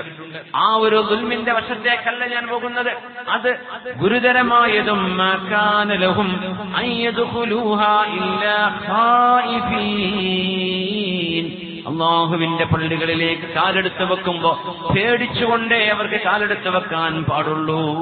ലഹും ഫിദ്ദുന്യാ ഖിസ്യുൻ, ഈ ലോകത്ത് നിന്ദ്യതയും നിസ്സാരതയും അവരനുഭവിക്കേണ്ടി വരും. വലഹും ഫിൽ ആഖിറതി അദാബുൻ അദീം. പരിശുദ്ധമായ ബാബരി മസ്ജിദ് അടക്കമുള്ള ഏതെല്ലാം മസ്ജിദുകളെ ചൊല്ലിയുള്ള പ്രശ്നങ്ങൾ ഉണ്ടായിട്ടുണ്ടോ ആ വിഷയത്തിൽ കിടക്കുന്ന ആളുകൾ ഈ ഉമ്മത്തിന്റെ ഭാഗമല്ലാത്തതുകൊണ്ട് ഞാൻ ആ വിഷയം വഴിമാറുകയാണ്. അതവരായി, അവരുടെ ആഖിറമായി. മുഅ്മിനീങ്ങളായ ആളുകൾ ശ്രദ്ധിക്കേണ്ട വിഷയം നമ്മുടെ കൈകളിലും നമ്മുടെ അധികാരത്തിലും നമ്മുടെ പരിരക്ഷയിലും വരുന്ന വിഷയങ്ങളിൽ പോലും നിസ്സാരമായ കമ്മിറ്റി ആരാവണം എന്നൊരു വിഷയത്തിൽ, ആര് ഭരിക്കണം എന്ന വിഷയത്തിൽ എന്തൊക്കെ തർക്കങ്ങളുണ്ടെങ്കിലും മസ്ജിദിന്റെ അകത്ത് ഒരു നിലക്കും ഒരു കശപിശയോ അപശബ്ദങ്ങളോ വരാൻ പാടുള്ളതല്ല. അതൊക്കെ നിസ്കാരം കഴിഞ്ഞ് ചർച്ച ചെയ്തോളൂ, ഖുതുബ കഴിഞ്ഞ് ചർച്ച ചെയ്തോളൂ, പള്ളിയിൽ നിന്ന് പുറത്തിറങ്ങിയിട്ട് നിങ്ങൾ ചർച്ച ചെയ്തോളൂ. അല്ലാഹുവിന്റെ മസ്ജിദ് ശണ്ട കൂടാനുള്ളതല്ല. അല്ലാഹുവിന്റെ മസ്ജിദ് ശകാരിക്കുവാനോ തെറി വിളിക്കുവാനോ ആളുകളെ പ്രഹരിക്കുവാനോ അടിപിടി കൂടാനോ ഉള്ള സ്ഥലമല്ല. ഈ ദുന്യാവും ആഖിറവും നഷ്ടപ്പെട്ടു പോകുന്ന പണിയായിരിക്കും അത്. ഒരു നേരത്തെ ദേഷ്യം, ഒരു നേരത്തെ വൈരാഗ്യം, ഒരു നേരത്തെ ആവേശം കൊണ്ട് നമ്മുടെ ദുന്യാവും ആഖിറവും നഷ്ടപ്പെട്ടു പോവുകയാണെങ്കിൽ അതിലും വലിയ പരാജിതർ പിന്നെ ആരാണ്? ഇന്നല്ലദീന തവഫാഹുമുൽ മലായികതു ളാലിമീ അൻഫുസിഹിം ഖാലൂ ഫീമ കുൻതും ഖാലൂ കുന്നാ മുസ്തദ്അഫീന ഫിൽ അർദ് ഖാലൂ അലം തകുൻ അർളുല്ലാഹി വാസിഅതൻ ഫതുഹാജിറൂ ഫീഹാ. പരിശുദ്ധമായ ഖുർആൻ ഉണർത്തുന്ന ഒരു വലിയൊരു ചിന്തയാണത്. സൂറത്തുൻ നിസാ. അല്ലാഹുവിന്റെ ഇബാദത്തിന് വേണ്ടി, അല്ലാഹുവിനെ അനുസരിക്കാനും അല്ലാഹുവിനെ ബോധിക്കാനും വേണ്ടി നീക്തരായ ആളുകളാണ് നമ്മൾ. ജീവിതത്തിന്റെ ലക്ഷ്യം അല്ലാഹുവിനെ ഇബാദത്ത് ചെയ്യലാണ്. ജീവിതത്തിന്റെ ലക്ഷ്യം നാളെ അല്ലാഹുവിനെ കണ്ടെത്താനുള്ള യാത്രക്ക് പാഥേയം ഒരുക്കലാണ്. ജീവിതത്തിന്റെ ലക്ഷ്യം നാളെ റബ്ബിനെ ഒന്ന് നേരിട്ട് കാണണം എന്ന മോഹമാണ്.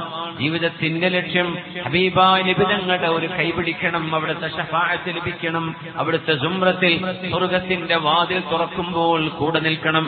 അല്ലാഹുവേ എല്ലാം സാധിപ്പിച്ചു തരണേ തമ്പുരാനേ.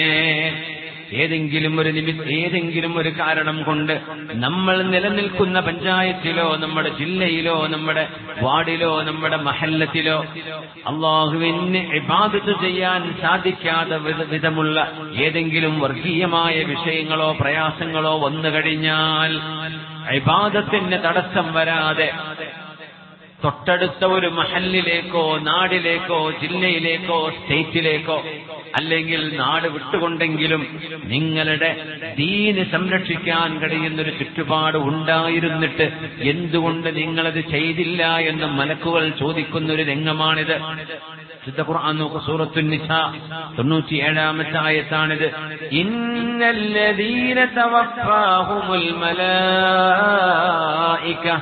മലായികതു ളാലിമീ അൻഫുസിഹിം.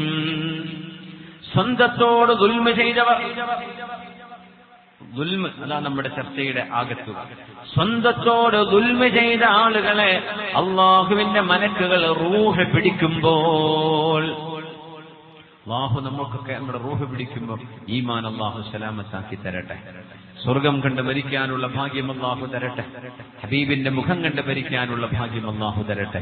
ആമീൻ യാ റബ്ബൽ ആലമീൻ. ഒന്ന് എഴുന്നേറ്റ് എന്നിട്ട് 3 സ്വലാത്ത് ചൊല്ലിയിരുന്നാൽ എന്താ? പാട്ടപ്പിരിവൊന്നുമില്ല, കെട്ടിപ്പിരിവൊന്നുമില്ല, ഉണ്ടോ?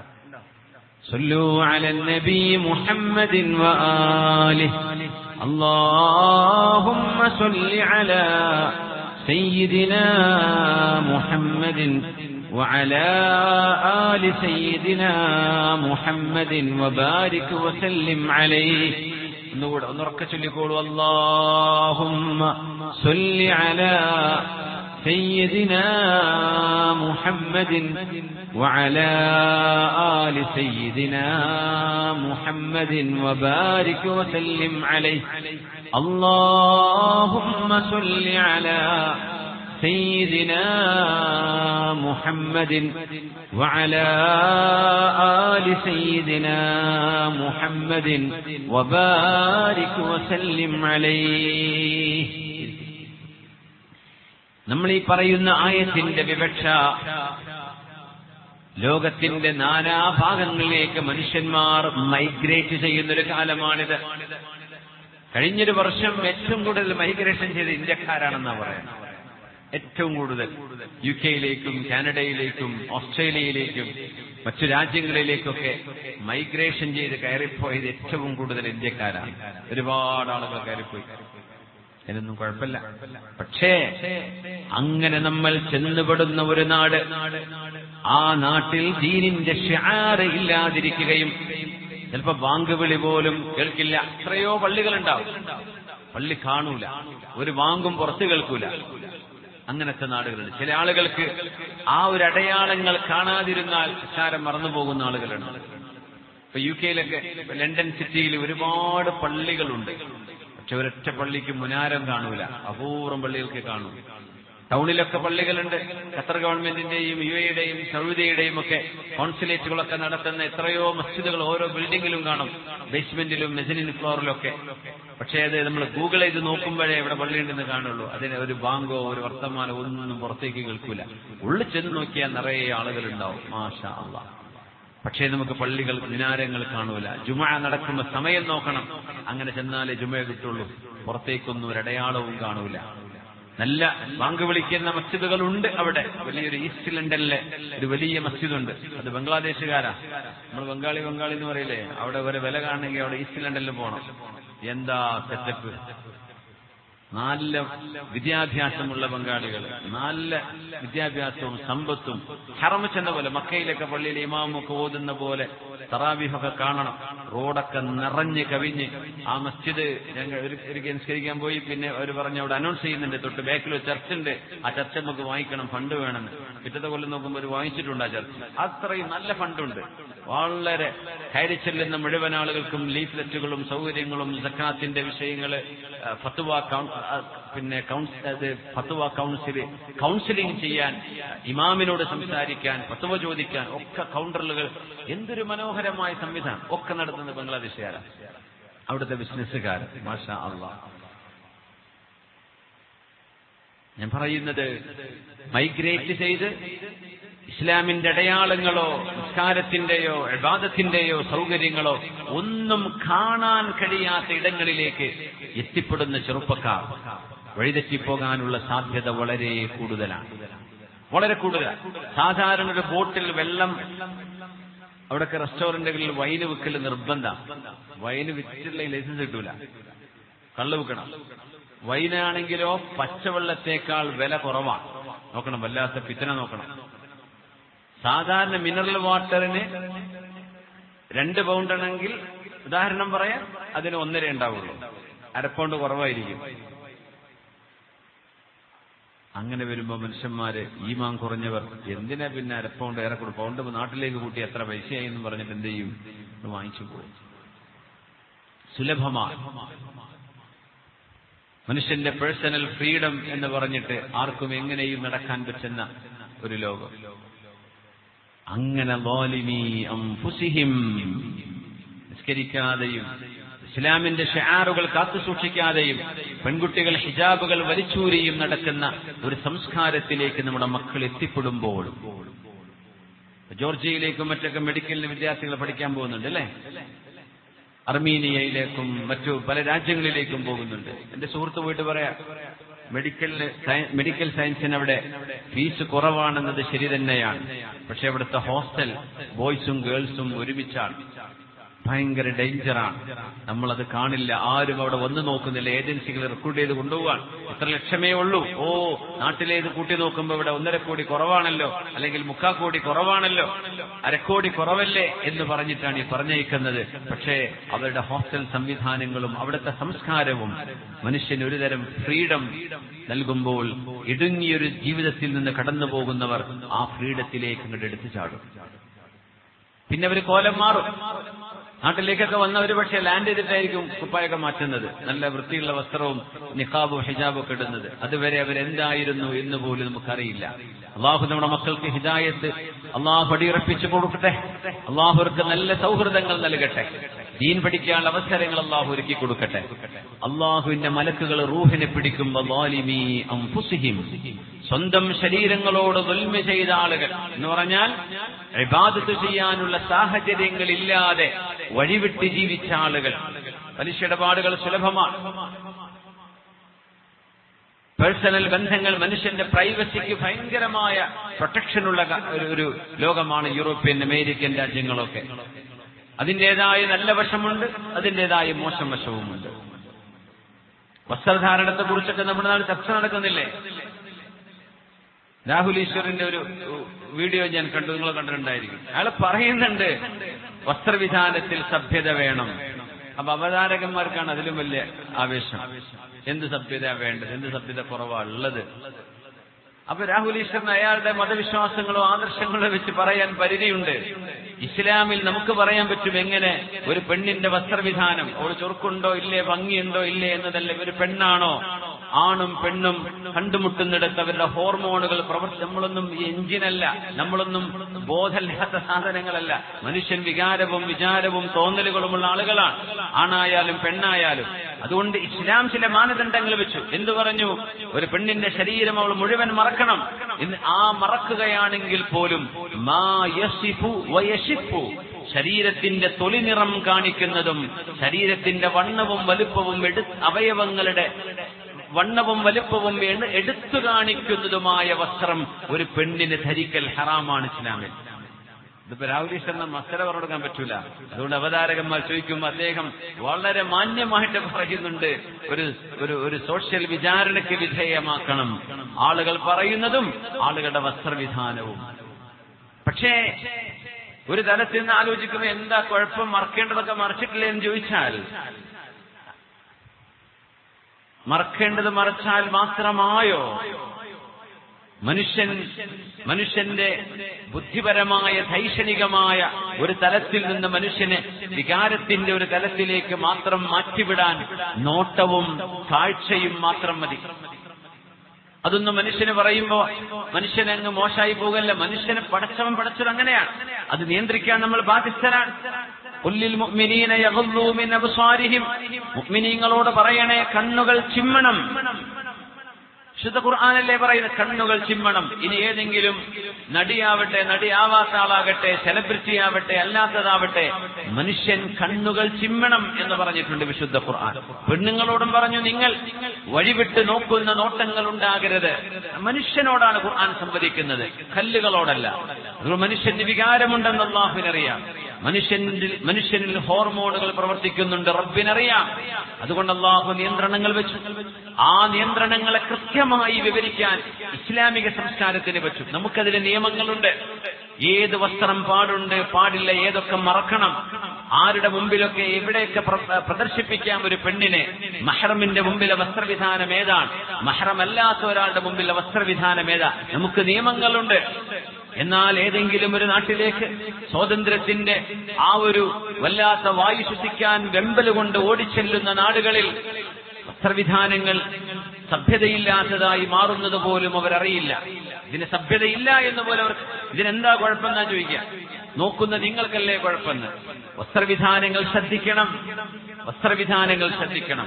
എന്നാൽ ഒരു പെണ്ണ് ഏത് വസ്ത്രവിധാനത്തിൽ വന്നാൽ പോലും മനുഷ്യൻ നോട്ടം നിയന്ത്രിക്കുകയും പറയുന്നവർ വാക്കുകൾ ശ്രദ്ധിക്കുകയും ചെയ്യണമെന്നതും ഇസ്ലാമിന്റെ നിയമം തന്നെയാണ്. ഇതൊക്കെ ഒരു പക്ഷേ കേരളത്തിലോ ഇന്ത്യയിലോ നമ്മൾ നിന്നുകൊണ്ട് ഒരു ജനാധിപത്യ സംവിധാനത്തിൽ നിന്നുകൊണ്ട് നമുക്കതിനെ ഒരിക്കലും നിയന്ത്രണങ്ങളിലൂടെ നിയന്ത്രിച്ചുകൊണ്ട് സംസാരിക്കാൻ പ്രയാസമായിരിക്കും.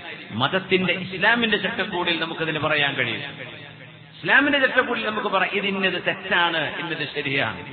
അല്ലാതെ വെറുതെ സ്വതന്ത്ര ചിന്തകരെ കയ്യിലെന്താ കുഴപ്പമെന്ന് ചോദിച്ചാൽ എന്താ പറയാൻ പറ്റുക? കുഴപ്പമുണ്ട് എന്ന് ബോധ്യപ്പെടും. എന്താണ് കുഴപ്പമെന്ന് ഡിഫൈൻ ചെയ്യാൻ കഴിയില്ല. കഴിഞ്ഞ ദിവസങ്ങളിൽ വലിയ ചർച്ചയായിരുന്നല്ലോ അത്.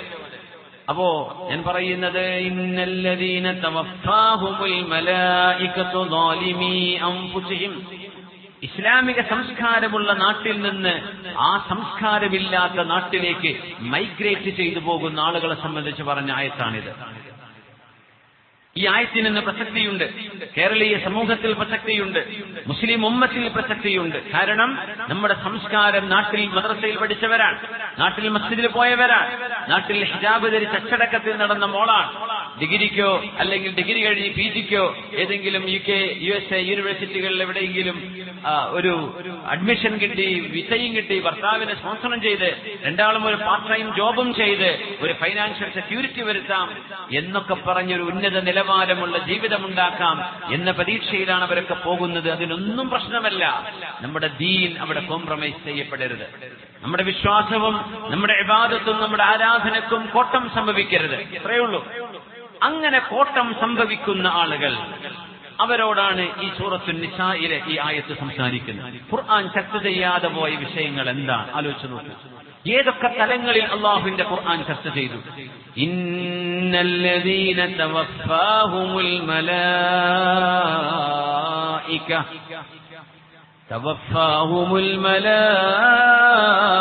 മലായികതു ളാലിമീ അൻഫുസിഹിം قالوا فيم كنتم قالوا كنا مستضعفين في الأرض. അല്ലാഹുവിന്റെ മലക്കുകൾ റൂഹിനെ പിടിക്കാൻ വരുമ്പോൾ ആരുടെ റൂഹ്? ളാലിമീ അൻഫുസിഹിം, സ്വന്തത്തോട് ദുൽമ ചെയ്ത് നടന്നവർ, കുടി ഒരു ശീലമാക്കിയവർ, മദ്യപാനം, ലഹരി, നിസ്കാരം തീരെ ഒഴിവാക്കിയവർ, ഇസ്ലാമിന്റെ വസ്ത്രധാരണത്തെ ഇല്ലായ്മ ചെയ്തവർ, കളഞ്ഞു കുളിച്ചവർ, മറ്റ് സംസ്കാരങ്ങളെ വാരിപ്പുണർന്നവർ, അല്ലാഹുവിന്റെ ദീനിന്റെ നിയമങ്ങളെ കാറ്റിൽ പറത്തിയവർ. അല്ലാഹുവിന്റെ മലക്കുകൾ അവരോട് ചോദിക്കുമത്രേ, ഫീമ കുന്തും, എവിടെയായിരുന്നു ജീവിച്ചിരുന്നത്, എവിടെയാ ജീവിച്ചത്, എന്തായിരുന്നു പരിപാടി?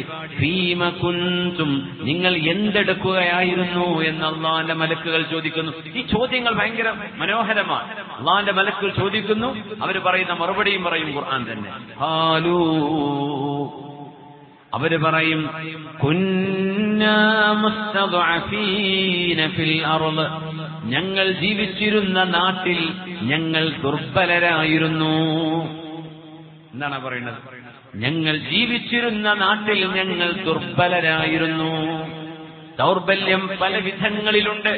ഒന്ന്, അവർ എത്തിനിക്കലി അവർ ദുർബലരായിരുന്നു. മേൽക്കോയ്മയുള്ള ആളുകൾ അവരെ അടക്കി ഭരിക്കുകയും അവർക്ക് നിസ്കാരം മുതൽ ഇബാദത്തുകൾ നിർവഹിക്കാൻ അവരെ സമ്മതിക്കാതിരിക്കുകയും ചെയ്യുന്ന വളരെ ഗുരുതരമായ സാംസ്കാരിക പ്രത്യാഘാതങ്ങളുള്ള ഒരു ചുറ്റുപാടിൽ ജീവിച്ചവർ. അതൊന്ന്.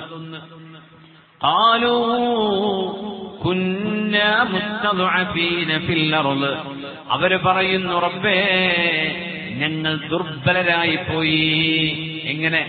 ഞങ്ങൾക്ക് ഹിജാബ് ധരിക്കാൻ പറ്റിയില്ല. കൂടെയുള്ളത് ആരും അതിടാത്തവരായിരുന്നു. ഞങ്ങൾക്ക് കള്ളു കുടിക്കാതിരിക്കാൻ പറ്റിയില്ല റബ്ബേ. കൂടെയുള്ളവർ മുഴുവനും കുടിക്കുന്നവരായിരുന്നു. ഞങ്ങൾക്ക് പലിശ തൊടാതിരിക്കാൻ പറ്റിയില്ല റബ്ബേ. നിങ്ങളുടെ നാട്ടിൽ എന്തു തൊട്ടാലും പലിശയായിരുന്നു.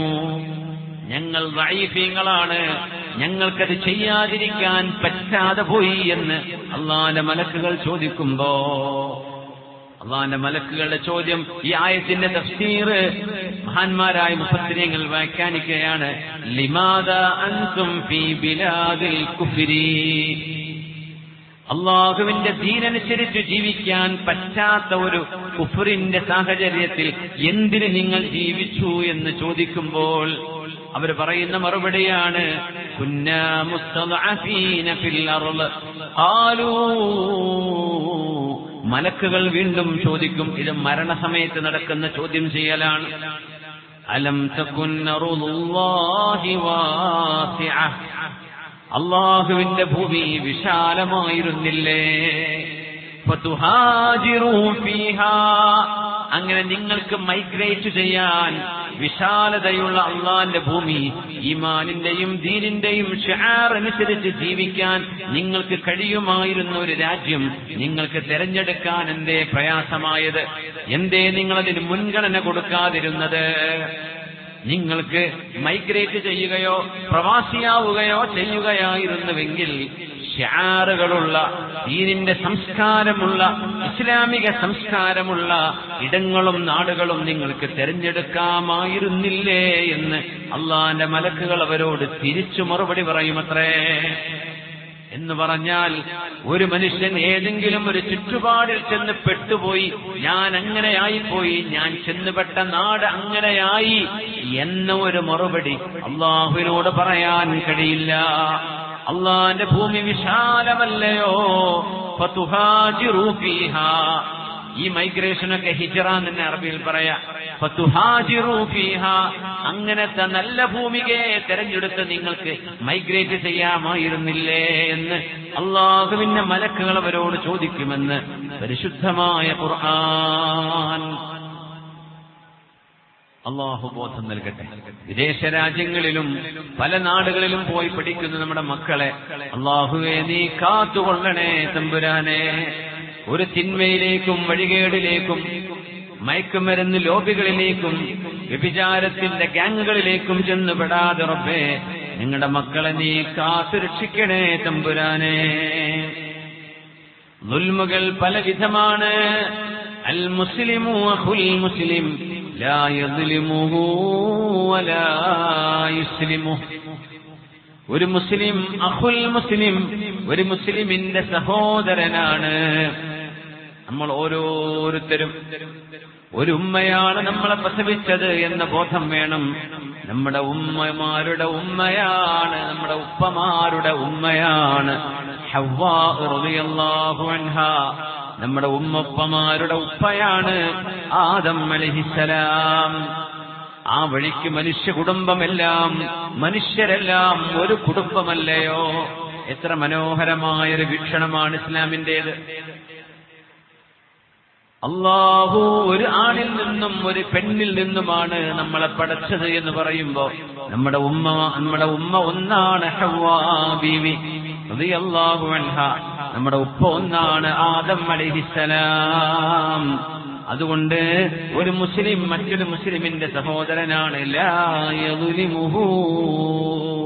ശ്രദ്ധിച്ചു മനസ്സിലാക്കുക. ഒരു മുസ്ലിമിനെയും മറ്റൊരു മുസ്ലിം ദുൽമു ചെയ്യരുത്. കൂടെയുള്ള മറ്റു മതവിശ്വാസികളോടുമുള്ള ഇസ്ലാമിന്റെ നിയമം അതുതന്നെയാണ്.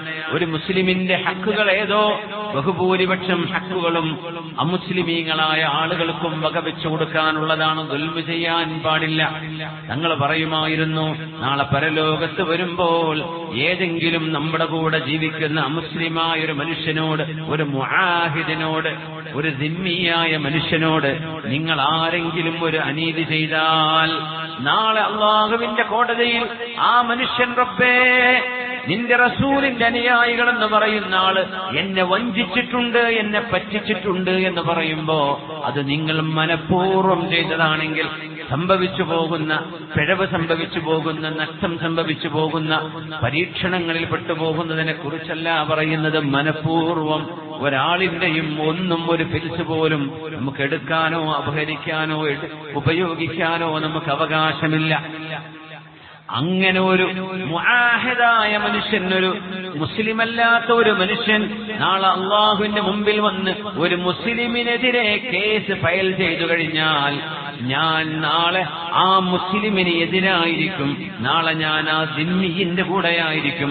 ആ മനുഷ്യന്റെ അവകാശം വാങ്ങിച്ചു കൊടുക്കുന്നവരെ ഞാൻ അള്ളാഹുവിനോട് ആ മുസ്ലിമിനെതിരെ വാദിക്കുമെന്ന് പറഞ്ഞ നബിയാണ് നമ്മുടെ റസൂൽ സ്വല്ലല്ലാഹു അലൈഹി വസല്ലം.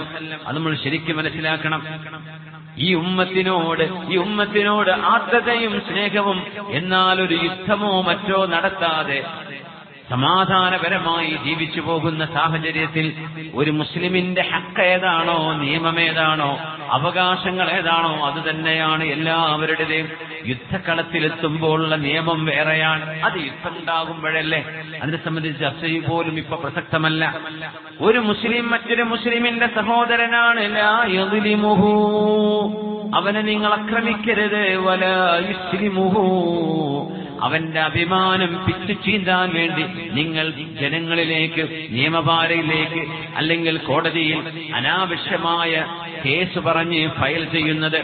നിരപരാധിയാണ് ഒരു മനുഷ്യനെന്നറിയാം, എന്നിട്ട് പോലും കള്ളക്കേസ് ഉണ്ടാക്കുന്നത്, പച്ച നുണ പറയാ, വഞ്ചിക്കാതെ വഞ്ചിച്ചു എന്ന് പറയാ, അപഹരിക്കാതെ അപഹരിച്ചു എന്ന് പറയാ, ഏതെങ്കിലും തരത്തിൽ നഷ്ടം സംഭവിച്ചു പോവുകയോ അല്ലെങ്കിൽ ഒരു മനുഷ്യന്റെ ഔട്ട് ഓഫ് കൺട്രോൾ, ഒരു മനുഷ്യന്റെ പരിധിക്കപ്പുറമുള്ള ഒരു വിഷയം സംഭവിച്ചു പോകുന്നത്, അങ്ങനെ ധാരാളം സംഭവിക്കാം. അത് മനഃപൂർവ്വമുള്ള വഞ്ചനയല്ല. എന്നാൽ വഞ്ചനയുടെ ഉദ്ദേശത്തോടുകൂടെ വഞ്ചിച്ചതിന് കേസ് കൊടുത്തിട്ടോ അല്ലാതെയോ അവകാശങ്ങൾ നേടാനുള്ള മനുഷ്യന്റെ സ്വാതന്ത്ര്യമുണ്ട്.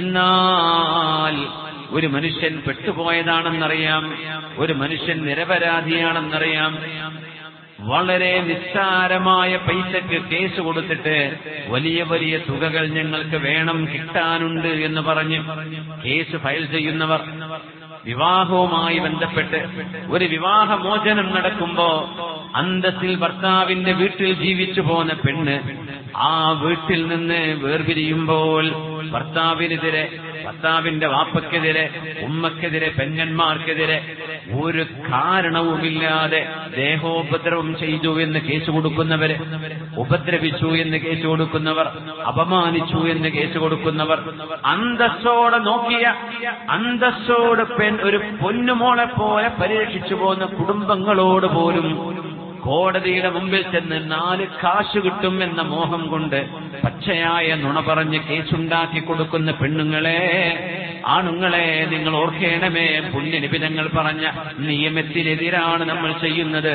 എന്ത് നിസ്കാരം, പിന്നെ എന്ത് നോമ്പ്, എന്ത് ശഅബാനും റജബും റമളാനുമാണ് ഇത്തരക്കാർക്ക്. പൈസയുടെ വിഷയം വരുമ്പോ, കോടതി പെണ്ണുങ്ങൾക്ക് അനുകൂലമാണ് എന്നൊരു തോന്നൽ വരുമ്പോ പച്ചയായ നുണ പറഞ്ഞ് കേസ് കൊടുത്ത് ആളുകളെ കോടതി കയറ്റിയിറക്കുമ്പോൾ നിരപരാധിയായ ഒരു മനുഷ്യനെതിരാണ് നിങ്ങൾ ചെയ്യുന്നതെങ്കിൽ ആ ദുൽമ നാളെ അല്ലാഹുവിന്റെ മുമ്പിലേക്ക് വരുമ്പോൾ ളുലുമാതുൽ ഖിയാമ, അന്ത്യനാളിൽ നിങ്ങൾക്ക് ഇരുട്ടായിരിക്കും. ഇരുട്ടുകളാണ്, ഘനീഭവിച്ച ഇരുട്ടാണ്. നിങ്ങൾക്ക് ഒരടി പോലും നടക്കാൻ കഴിയാതെ അല്ലാഹു നിങ്ങളെ വിചാരണയ്ക്ക് വിധേയമാക്കുന്ന ശിക്ഷ നിങ്ങൾക്കുണ്ടാകുമെന്ന് മഹാനായ റസൂലുള്ളാഹി സ്വല്ലല്ലാഹു അലൈഹി വസല്ലം, മൻ ളലമ മിനൽ അർളി ഖൈദ ശിബ്രിൻ തുവിഖഹു മിൻ സബ്ഇ അർളീൻ. ഭൂമിയുടെ അതിരുകൾ വെക്കുന്നിടത്ത് സൂക്ഷിക്കണം. വീടുകളുടെ മതില് കെട്ടുമ്പോൾ നമ്മൾ സൂക്ഷിക്കണം. നിങ്ങളുടെ പറമ്പിന് വേലി കെട്ടുമ്പോൾ ശ്രദ്ധിക്കണം. നിങ്ങളുടെ ഷോപ്പിംഗ് കോംപ്ലക്സോ നിങ്ങളുടെ കച്ചവട സ്ഥാപനങ്ങളോ നിങ്ങളുടെ ലാൻഡുമായി ബന്ധപ്പെട്ട് നിങ്ങളുടെ ഇടപാടുകൾ ചെയ്യുമ്പോൾ ശ്രദ്ധിക്കണമേ. നിങ്ങളുടെ അരികത്ത് കിടക്കുന്ന ലാൻഡ്, അരികത്ത് കിടക്കുന്ന സ്ഥലം മറ്റൊരാളിൻ്റെതാണ്. നിങ്ങളുടേതല്ലാത്ത ഒരു ചാൺ ഭൂമി ആരെങ്കിലും അന്യായമായി എടുത്തു കഴിഞ്ഞാൽ, മൻ ളലമ മിനൽ അർളി ഖൈദ ശിബിരിൻ, ഒരു മനുഷ്യന്റെ ഭൂമിയിൽ നിന്ന് ഒരു മതിലിന്റെ ഒരു കല്ല് വെക്കുന്ന സ്ഥലം, അതാണ് ഷിബിർ, ഖൈദ് ഷിബിർ, ഒരു വെട്ടുകല്ല് വെക്കുന്ന സ്ഥലം നമ്മുടെ സ്ഥലമല്ലാതെ അടുത്ത ആളിന്റെ അയൽവാസിയുടെ സ്ഥലത്തിൽ നിന്ന് നിങ്ങൾ എടുത്താൽ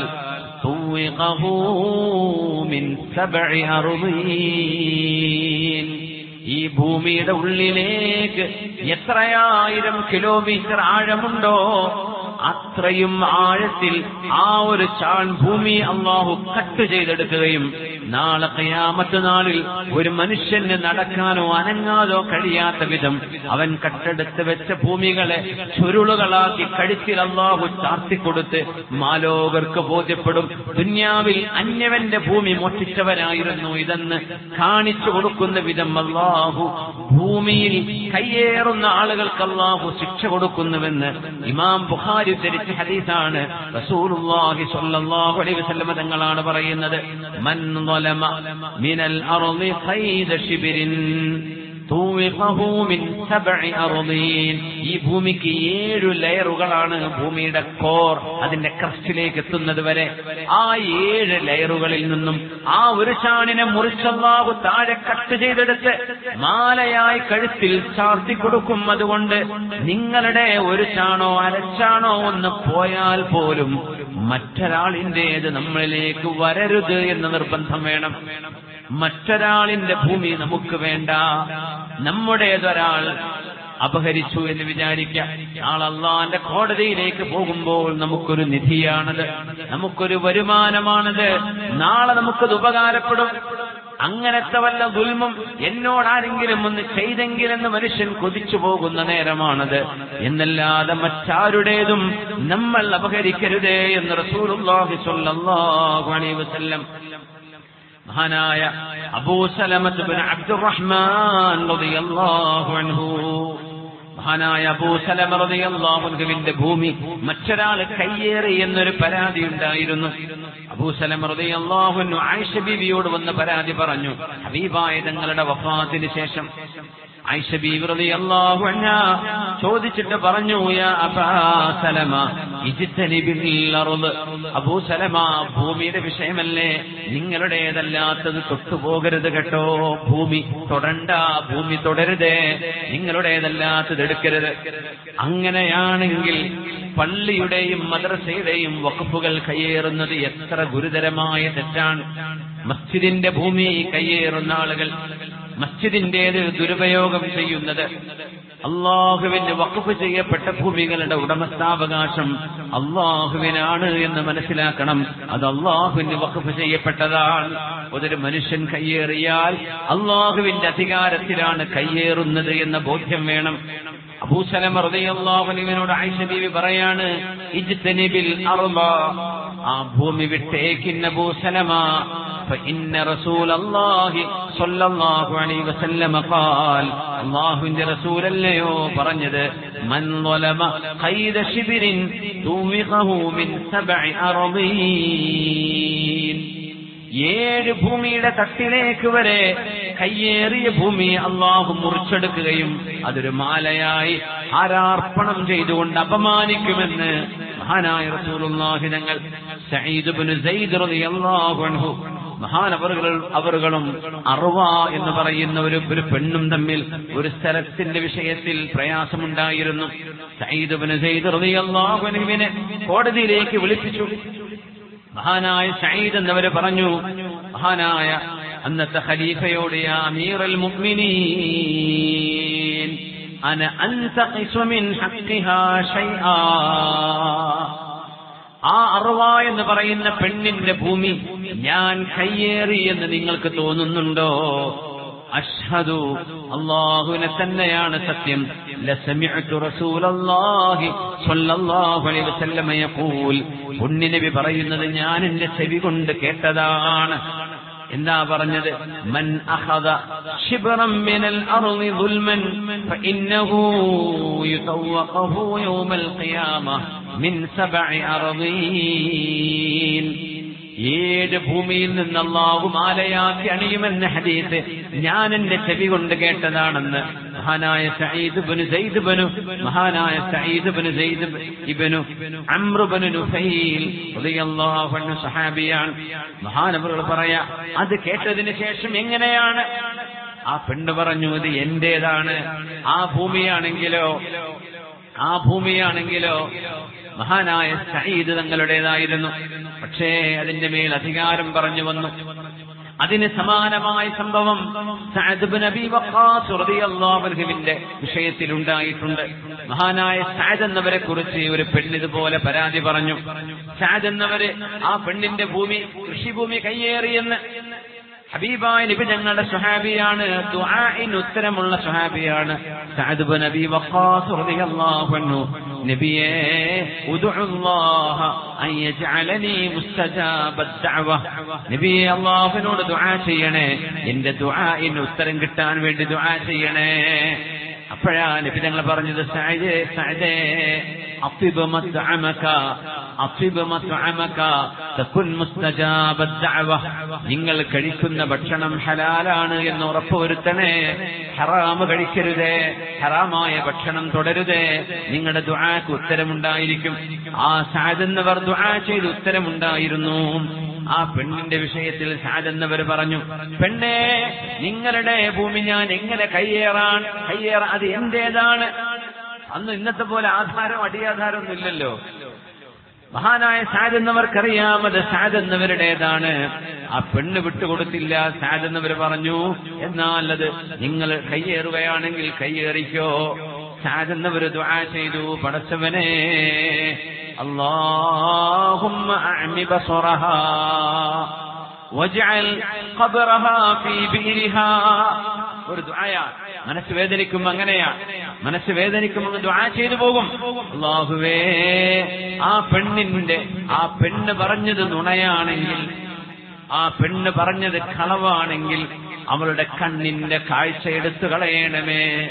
അവളുടെ ഖബറ് അവളുടെ കിണർ തന്നെ ആക്കി കൊടുക്കണമേ. സംഭവിച്ചു. അത് പെണ്ണിന്റെ കാഴ്ച പോയി. ആ ഉമ്മയുടെ കാഴ്ച നഷ്ടപ്പെട്ടു, കണ്ണ് കാണുന്നില്ല. ആളുകൾ പറയാൻ തുടങ്ങി, ഇത് സഅദ് എന്നവരുടെ ദുആയാണ്. അല്ലാഹുമ്മ അഅമി ബസറഹാ, കണ്ണിന്റെ കാഴ്ചയെ എടുത്തു കളയണമേ. കാഴ്ച അങ്ങോട്ട് പോയി. അങ്ങനെ തന്റെ വീടിന്റെ മുന്നിൽ ആ ഉമ്മ നടക്കുമ്പോൾ ആ കിണറ്റിൽ വീണിട്ടാണ് ആ ഉമ്മ മരിക്കുന്നത്. സഅദ് എന്നവർ പറഞ്ഞ ദുആയാണത്. വജഅൽ ബിറഹാ വജഅൽ ഖബ്റഹാ ഫീ ബിരിഹാ, ആ ഉമ്മയുടെ ഖബർ ആ കിണറ്റിൽ തന്നെ ആക്കി കൊടുക്കണേ എന്ന് പറഞ്ഞ പോലെ സംഭവിച്ചു. അതുകൊണ്ട് അപകടം, ദുൽമ് ചെയ്യുന്നത്, അതിക്രമങ്ങൾ ചെയ്യുന്നത്, മാനസികമായ പ്രയാസമുണ്ടാക്കുന്നത്, ദുൽമ് സമ്പത്തിലോ സമ്പാദ്യങ്ങളിലോ ഭൂമിയിലോ സംഭവിച്ചാൽ അതിന് പകരമായി സത്യവിശ്വാസിയായ ഒരു മനുഷ്യൻ അല്ലാഹുവിലേക്ക് കൈയുയർത്തിയാൽ അതിന് വരുന്ന ഉത്തരം അപ്രതീക്ഷിതമായിരിക്കും. അല്ലാഹുവിന്റെ ഹബീബ് പറയുകയാണ്, മുആദ് ഇബ്നു ജബൽ എന്നവരെ യമനിലേക്ക് ദഅവത്തിന് പറഞ്ഞേക്കുമ്പോൾ, യാ മുആദേ ഇത്തഖി ദഅവത്തൽ മദ്ലൂം, ഒരാളോടും അനീതി ചെയ്യരുതേ മുആദേ. നിങ്ങൾ ആരോടെങ്കിലും അനീതി ചെയ്താൽ ആ മനുഷ്യൻ അല്ലാഹുവിനോട് ദുആ ചെയ്യും. ഫഇന്നഹു ലൈസ ബൈനഹു വബൈന അല്ലാഹി ഹിജാബ്. ഇത്തഖി ദഅവത്തൽ മദ്ലൂം ഫഇന്നഹു ലൈസ ബൈനഹാ വബൈന അല്ലാഹി ഹിജാബ്. ആക്രമിക്കപ്പെട്ടു പോകുന്ന മനുഷ്യരുടെ പ്രാർത്ഥനയെ പേടിക്കണം. കാരണം അവരുടെയും അല്ലാഹുവിന്റെയും ഇടയിൽ വേറെ മറയില്ല എന്ന് റസൂലുള്ളാഹി സ്വല്ലല്ലാഹു അലൈഹി വസല്ലം. അല്ലാഹു നമുക്ക് കാവൽ തരട്ടെ. അല്ലാഹു നമുക്ക് റിസ്ക് നൽകട്ടെ. അല്ലാഹുവിനോട് റിസ്ക് തരാൻ, ഹലാൽ തരാൻ പറയണം. ആരുടേതും ഒരു അവകാശം നമുക്ക് വേണ്ട, ആരുടെയും അവകാശങ്ങൾ വേണ്ട. മരണാനന്തരം മാതാപിതാക്കളുടെ മരണത്തിന് ശേഷം സ്വത്തുകൾ ഓഹരി വെക്കുമ്പോൾ ആ സ്വത്ത് ഓഹരി വെക്കേണ്ടത് ശർഅ പറഞ്ഞ മീറാസിന്റെ നിയമമുണ്ട്, അനന്തരാവകാശ നിയമമുണ്ട്. ആ നിയമമനുസരിച്ചാണ് നിങ്ങൾ ഓഹരി വെക്കേണ്ടത്. മാതാപിതാക്കൾക്ക് വസിയത്ത് ചെയ്യാൻ പറ്റും. ആ വസിയത്ത് അനന്തരാവകാശമല്ല. വസിയത്ത് ചെയ്യുന്നത് അവരുടെ സ്വത്തിന്റെ 1/3 ബാധിക്കുകയുള്ളൂ. അത് തന്റെ മരണശേഷം ചെയ്യണം എന്ന് പറയുന്ന വസിയത്തുകൾ സമ്പത്തിന്റെ 1/3, ബാക്കി 2/3 ആ മയ്യത്തിന്റെ അവകാശികൾക്ക് ശർഅ പറഞ്ഞ പ്രകാരം ഓഹരി വെക്കാനുള്ളതാണ്. അതിൽ ദുൽമ ചെയ്യുന്ന ആളുകളുണ്ട്. ഓഹരി വെച്ചു കൊടുക്കാതിരിക്കുക, മുതിർന്ന ഏതെങ്കിലും ഒരാൾ അതിന് വിലങ്ങായി നിൽക്കുക, അതിപ്പോ വേണ്ട എന്ന് പറയാ, സമ്മതിക്കൂല എന്ന് പറയാ.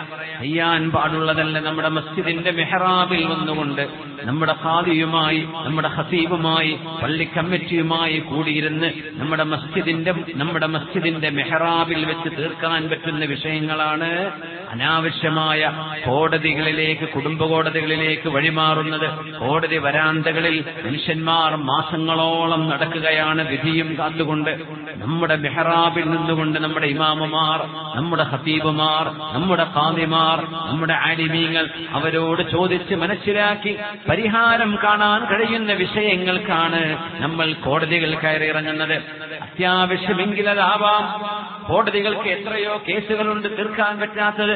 ഒരു ദിവസം എത്രയാ വരുന്നത്? ഇവരൊക്കെ മനുഷ്യന്മാരല്ലേ, സമയമെടുക്കൂലേ പഠിക്കാനും കേസറിയാനും? അത് നീട്ടിക്കൊണ്ടുപോകും വർഷങ്ങളോളം.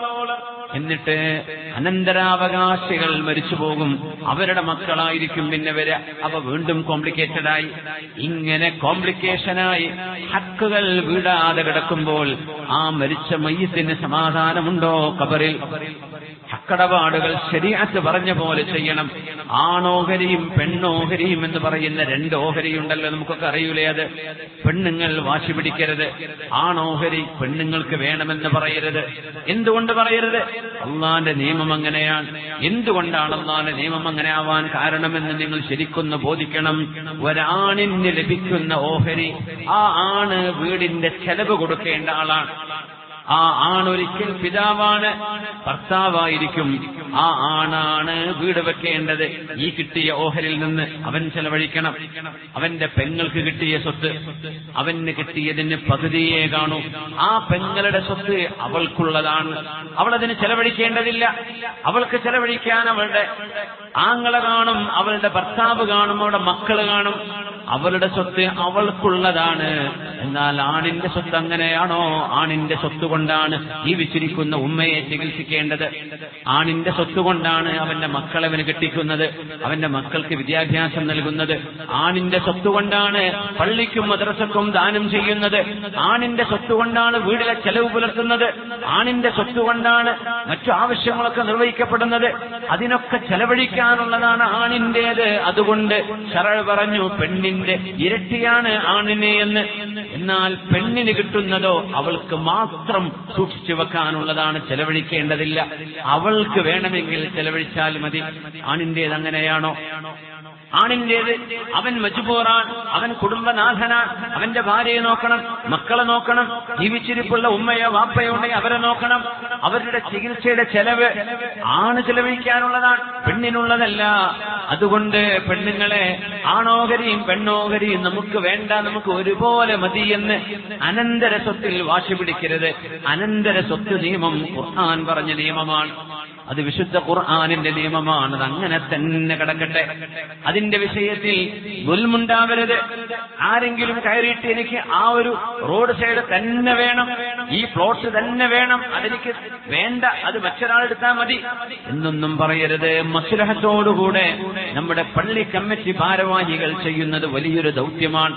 പള്ളി കമ്മിറ്റി ഭാരവാഹികൾ മസ്ലഹത്ത് ചെയ്യുന്ന ഒരു ദൗത്യമുണ്ടവർക്ക്. നമ്മുടെ മഹല്ലിൽ വരുന്ന വിഷയങ്ങൾക്ക് പരിഹാരം കാണുന്നത്, പ്രശ്നങ്ങളെ പരിഹരിക്കുന്നത്. ആ പ്രശ്നങ്ങൾ ഒരു മസ്ജിദിന്റെ ഭാരവാഹികൾ ഇരുന്ന് പരിഹരിക്കുമ്പോ ആ പരിഹാരം സ്വീകരിക്കാൻ ഉത്തരവാദപ്പെട്ട ആളുകൾ തയ്യാറാവുകയും വേണം.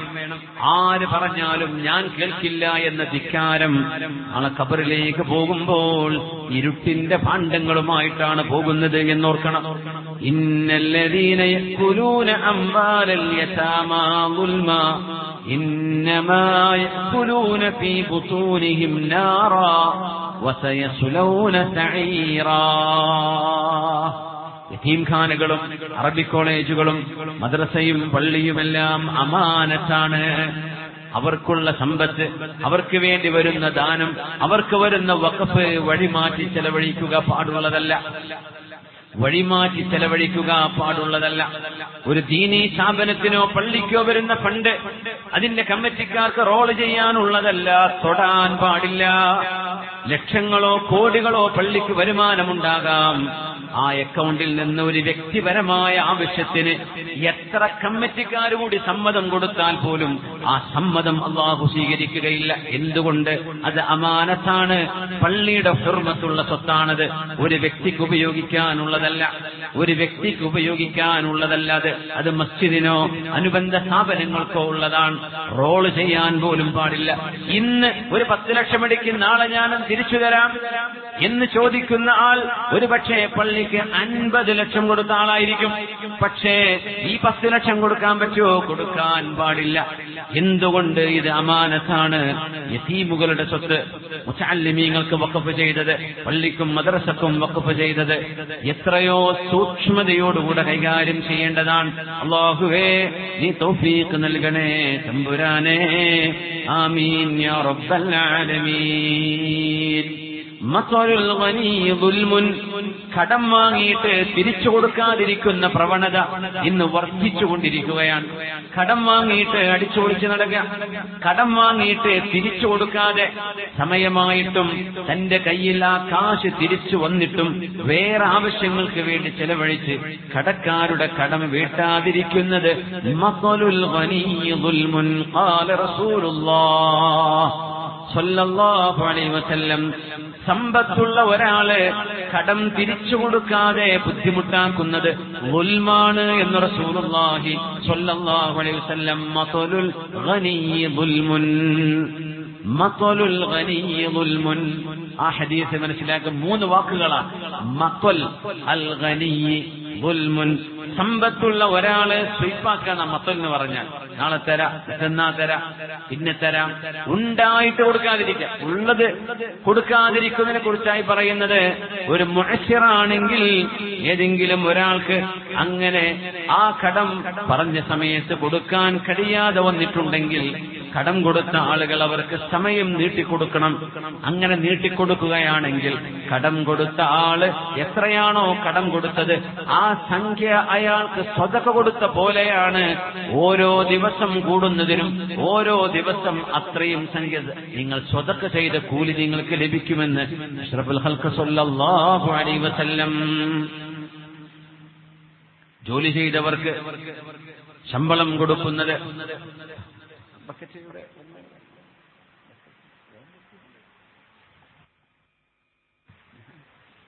മത്വലുൽ ഗനീ ദുൽമുൻ. ഹബീബായ നബി ഞങ്ങൾ പറഞ്ഞു, ജോലിക്ക് വെക്കുന്ന ആളുകൾ ഇത് ശ്രദ്ധിച്ച് മനസ്സിലായിക്കോളും. കുറച്ച് മുതലാളിമാരോടായി പറയാനുള്ളത്, അവർക്ക് ജോലിക്കാരുണ്ടാവും, ജോലി ചെയ്യുന്ന ആളുകളുണ്ടാവും. അവർക്ക് മാന്യമായ ശമ്പളം കൊടുക്കാതെ, അവരുടെ ഹക്ക് കൊടുക്കാതെ 1000-ഉം 10,000-ഉം ലക്ഷക്കണക്കിന് ജോലിക്കാര് ജോലി ചെയ്യുന്ന എത്രയോ മുതലാളിമാർ അല്ലാഹുവിന്റെ ദുനിയാവിലുണ്ട്. മലയാളക്കരയിലുണ്ട്, ഇന്ത്യയിലുണ്ട്, വിദേശരാജ്യങ്ങളിലുണ്ട്. ഞാൻ പറയുന്നത്, ഏറ്റവും വലിയ കടപ്പാട് അവനവന്റെ ജോലി ചെയ്യുന്ന ജോലിക്കാർക്ക് കൃത്യമായ ശമ്പളം, തുച്ഛമായ ശമ്പളം കൊടുത്തിട്ട് നാട്ടുകാർക്ക് കോടികൾ സംഭാവന കൊടുത്തിട്ട് ഒരു കാര്യവുമില്ല. നിങ്ങളുടെ ജോലിക്കാർ അവര് നിങ്ങൾക്ക് എല്ലുമുറിയെ ഉറക്കമൊഴിച്ച് അവരുടെ അധ്വാനവും സമയവും നിങ്ങൾക്ക് ചെലവഴിച്ചത് കൊണ്ടല്ലേ നിങ്ങൾക്ക് കോടികൾ വരുമാനം ഉണ്ടാക്കാൻ പറ്റുന്നത്. ഏതെങ്കിലും ഒരു വിശേഷപ്പെട്ട ദിവസം വരുമ്പോ നാട്ടുകാർക്കോ ഏതെങ്കിലും സംവിധാനങ്ങൾക്കോ നിങ്ങൾ കോടികൾ ഓഫർ ചെയ്യുമ്പോ ആ ഓഫർ ചെയ്യുന്നതിന്റെ മുമ്പ് നിങ്ങളുടെ ജോലിക്കാർക്ക് നിങ്ങൾ മാന്യമായ ശമ്പളമാണോ കൊടുക്കുന്നത് എന്ന് ഉറപ്പുവരുത്തുക. ആ പാവങ്ങൾക്ക് എന്തെങ്കിലും ഒരു ചെറിയ സമ്മാനത്തുക, എന്തെങ്കിലും ഒരു ഹദിയ അവർക്ക് കൊടുത്തിട്ടാണ് നിങ്ങൾ മറ്റുള്ളവർക്ക് കൊടുത്തിട്ട് കാര്യമുള്ളൂ.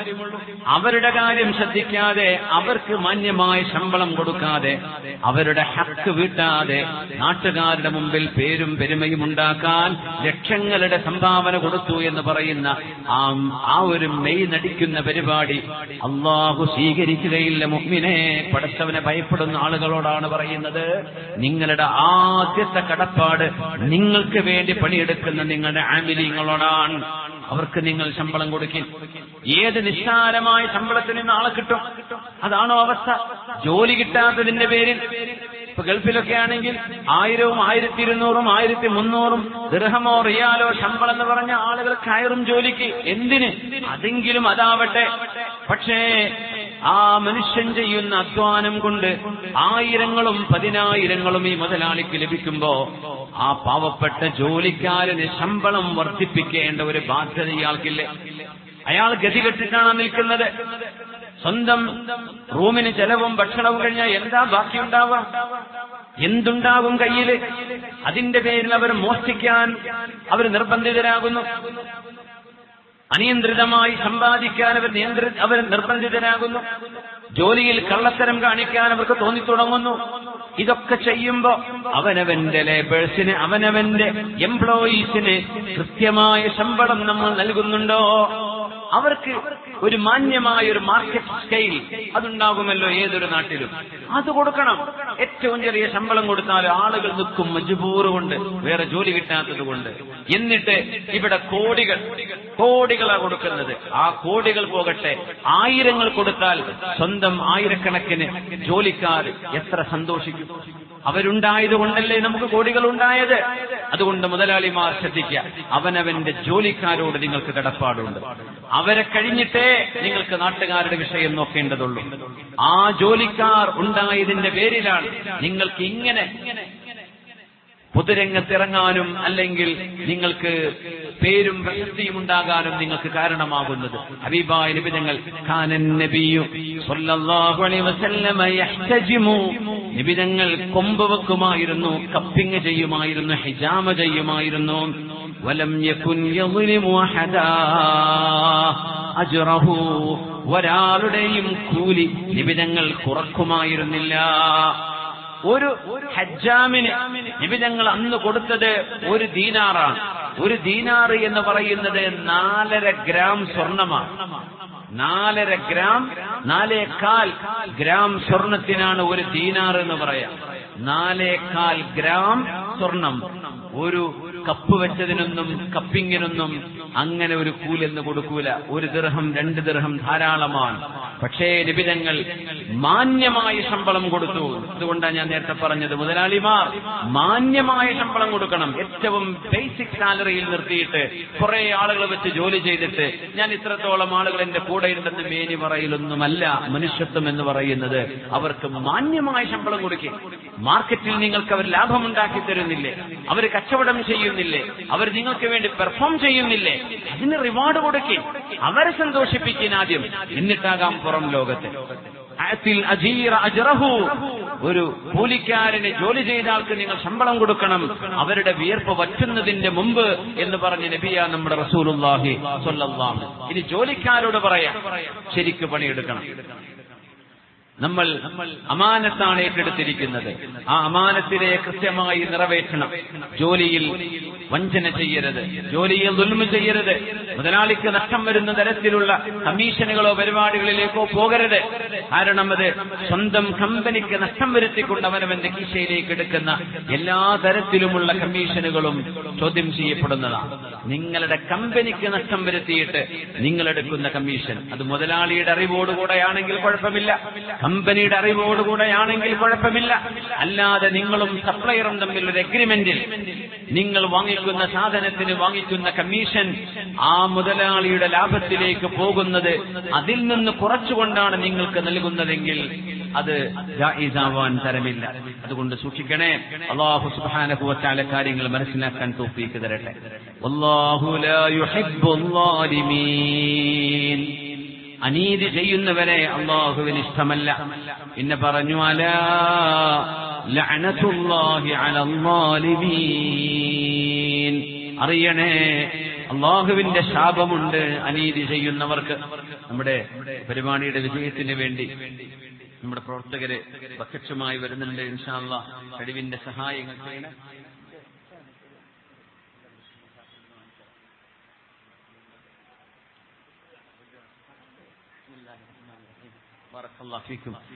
നമ്മളെ പരിപാടിയുടെ വിജയത്തിന് വേണ്ടി നിങ്ങളുടെയൊക്കെ സഹായം വേണം. നേരത്തെ പറഞ്ഞ നമ്മുടെ സെക്കൻഡ് ഫ്ലോറിന്റെ നിർമ്മാണം 13,500 സ്ക്വയർ ഫീറ്റിൽ നമുക്കത് പൂർത്തിയാക്കാനുണ്ട്. ഇൻഷാ അല്ലാഹ് അത് എത്ര സ്ക്വയർ ഫീറ്റാണോ നിങ്ങളെ കൊണ്ടാവുന്നത് നിങ്ങളത് ഏറ്റെടുക്കണം. ഇവിടെ നമ്മൾ അങ്ങനെ ഒരു പിരിവൊന്നും നടത്തുന്നില്ല. പക്ഷെ നിങ്ങൾ ശ്രദ്ധയിലേക്ക് കൊണ്ടുവരാൻ. വമ്പ്രാൻ ഉസ്താദ് വലിയ പ്രായമായി, ആരോഗ്യമൊക്കെ വളരെ പ്രയാസത്തിലാണ്.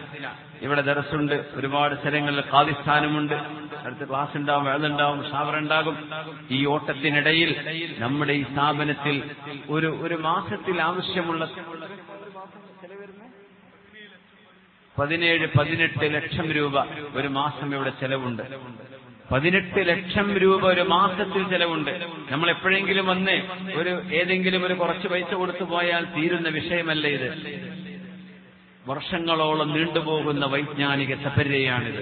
17 ലക്ഷം ഒരു മാസം ഇതിന് വേണമെങ്കിൽ അതിന്റെ പിന്നിൽ എത്ര പ്രവർത്തിക്കേണ്ടി വരും? ഓരോ മുതലാളിമാരെയും നാട്ടിലും മഹല്ലിലും ഓടി നടന്ന് അവരെയൊക്കെ പോയി കണ്ട്, അതെ എന്താണ് കഴിഞ്ഞ മാസം ഇവിടെ ഉസ്താദുമാർക്ക് ശമ്പളം പോലും കൊടുക്കാൻ പറ്റിയില്ല എന്നാ പറഞ്ഞത്. യാ അല്ലാഹ്, അത് വളരെ വേദനാജനകമാണ്. നമ്മളിപ്പോ പറഞ്ഞ വിഷയവും അതാണ്. പക്ഷെ നമ്മളെ കൊണ്ട് പറ്റില്ലെങ്കിൽ എന്ത് ചെയ്യും? അത് പറ്റണം. ഉസ്താദുമാർക്ക് ശമ്പളം കൊടുക്കണം. അവർക്കും കുടുംബമില്ലേ, അവർക്കും ഒരുപാട് ചെലവുകൾ ഉണ്ടാകില്ലേ?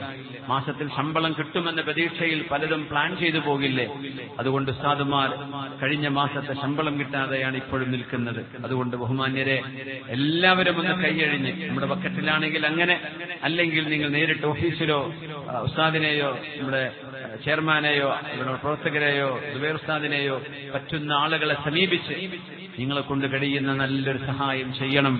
ഈ സ്ഥാപനം മഹാനായ ഖാസിം ഉസ്താദിന്റെ ഒരുപാട് കാലത്തെ ഓടി നടന്ന ഒരു വിയർപ്പിന്റെയും അധ്വാനത്തിന്റെയും ഫലമാണ്.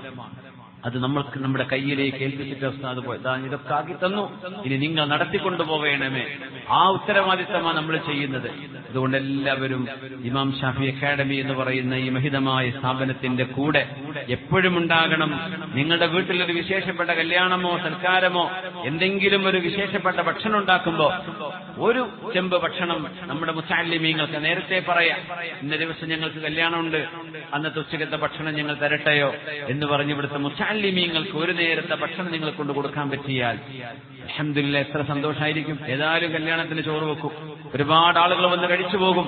നമ്മുടെ മുത്തഅല്ലിമീങ്ങൾക്ക് അതിനൊരു ആശ്വാസവുമാകും. നമ്മുടെ ചെലവിലേക്ക് അത് വലിയൊരു ആശ്വാസം കൂടിയാണ്. അതുകൊണ്ട് എല്ലാവരും നമ്മുടെ വീട് പോലെ, നമ്മുടെ സ്ഥാപനം പോലെ, നമ്മുടെ കുടുംബത്തിലെ അംഗങ്ങളാണ് ഇവിടുത്തെ മക്കള് എന്ന ബോധത്തോടുകൂടെ നമ്മുടെ ഈ സ്ഥാപനത്തെ ചേർത്ത് പിടിക്കണമെന്ന് പ്രത്യേകമായി ഓർമ്മപ്പെടുത്തുകയാണ്. അല്ലാഹു സുബ്ഹാനഹു വ തആല തൗഫീഖ് നൽകട്ടെ. ആമീൻ യാ റബ്ബൽ ആലമീൻ. മഹാനായ റസൂലുള്ളാഹി തങ്ങളുടെ മുമ്പിൽ ഒരു ഹദറമിയായ മനുഷ്യനും ഒരു ഖിന്ദിയായ മനുഷ്യനും കടന്നു വരികയാണ്. جاء رجل من حضرموت ورجل من كندة إلى النبي صلى الله عليه وسلم. حضرمي യമനുകാരനാണ്.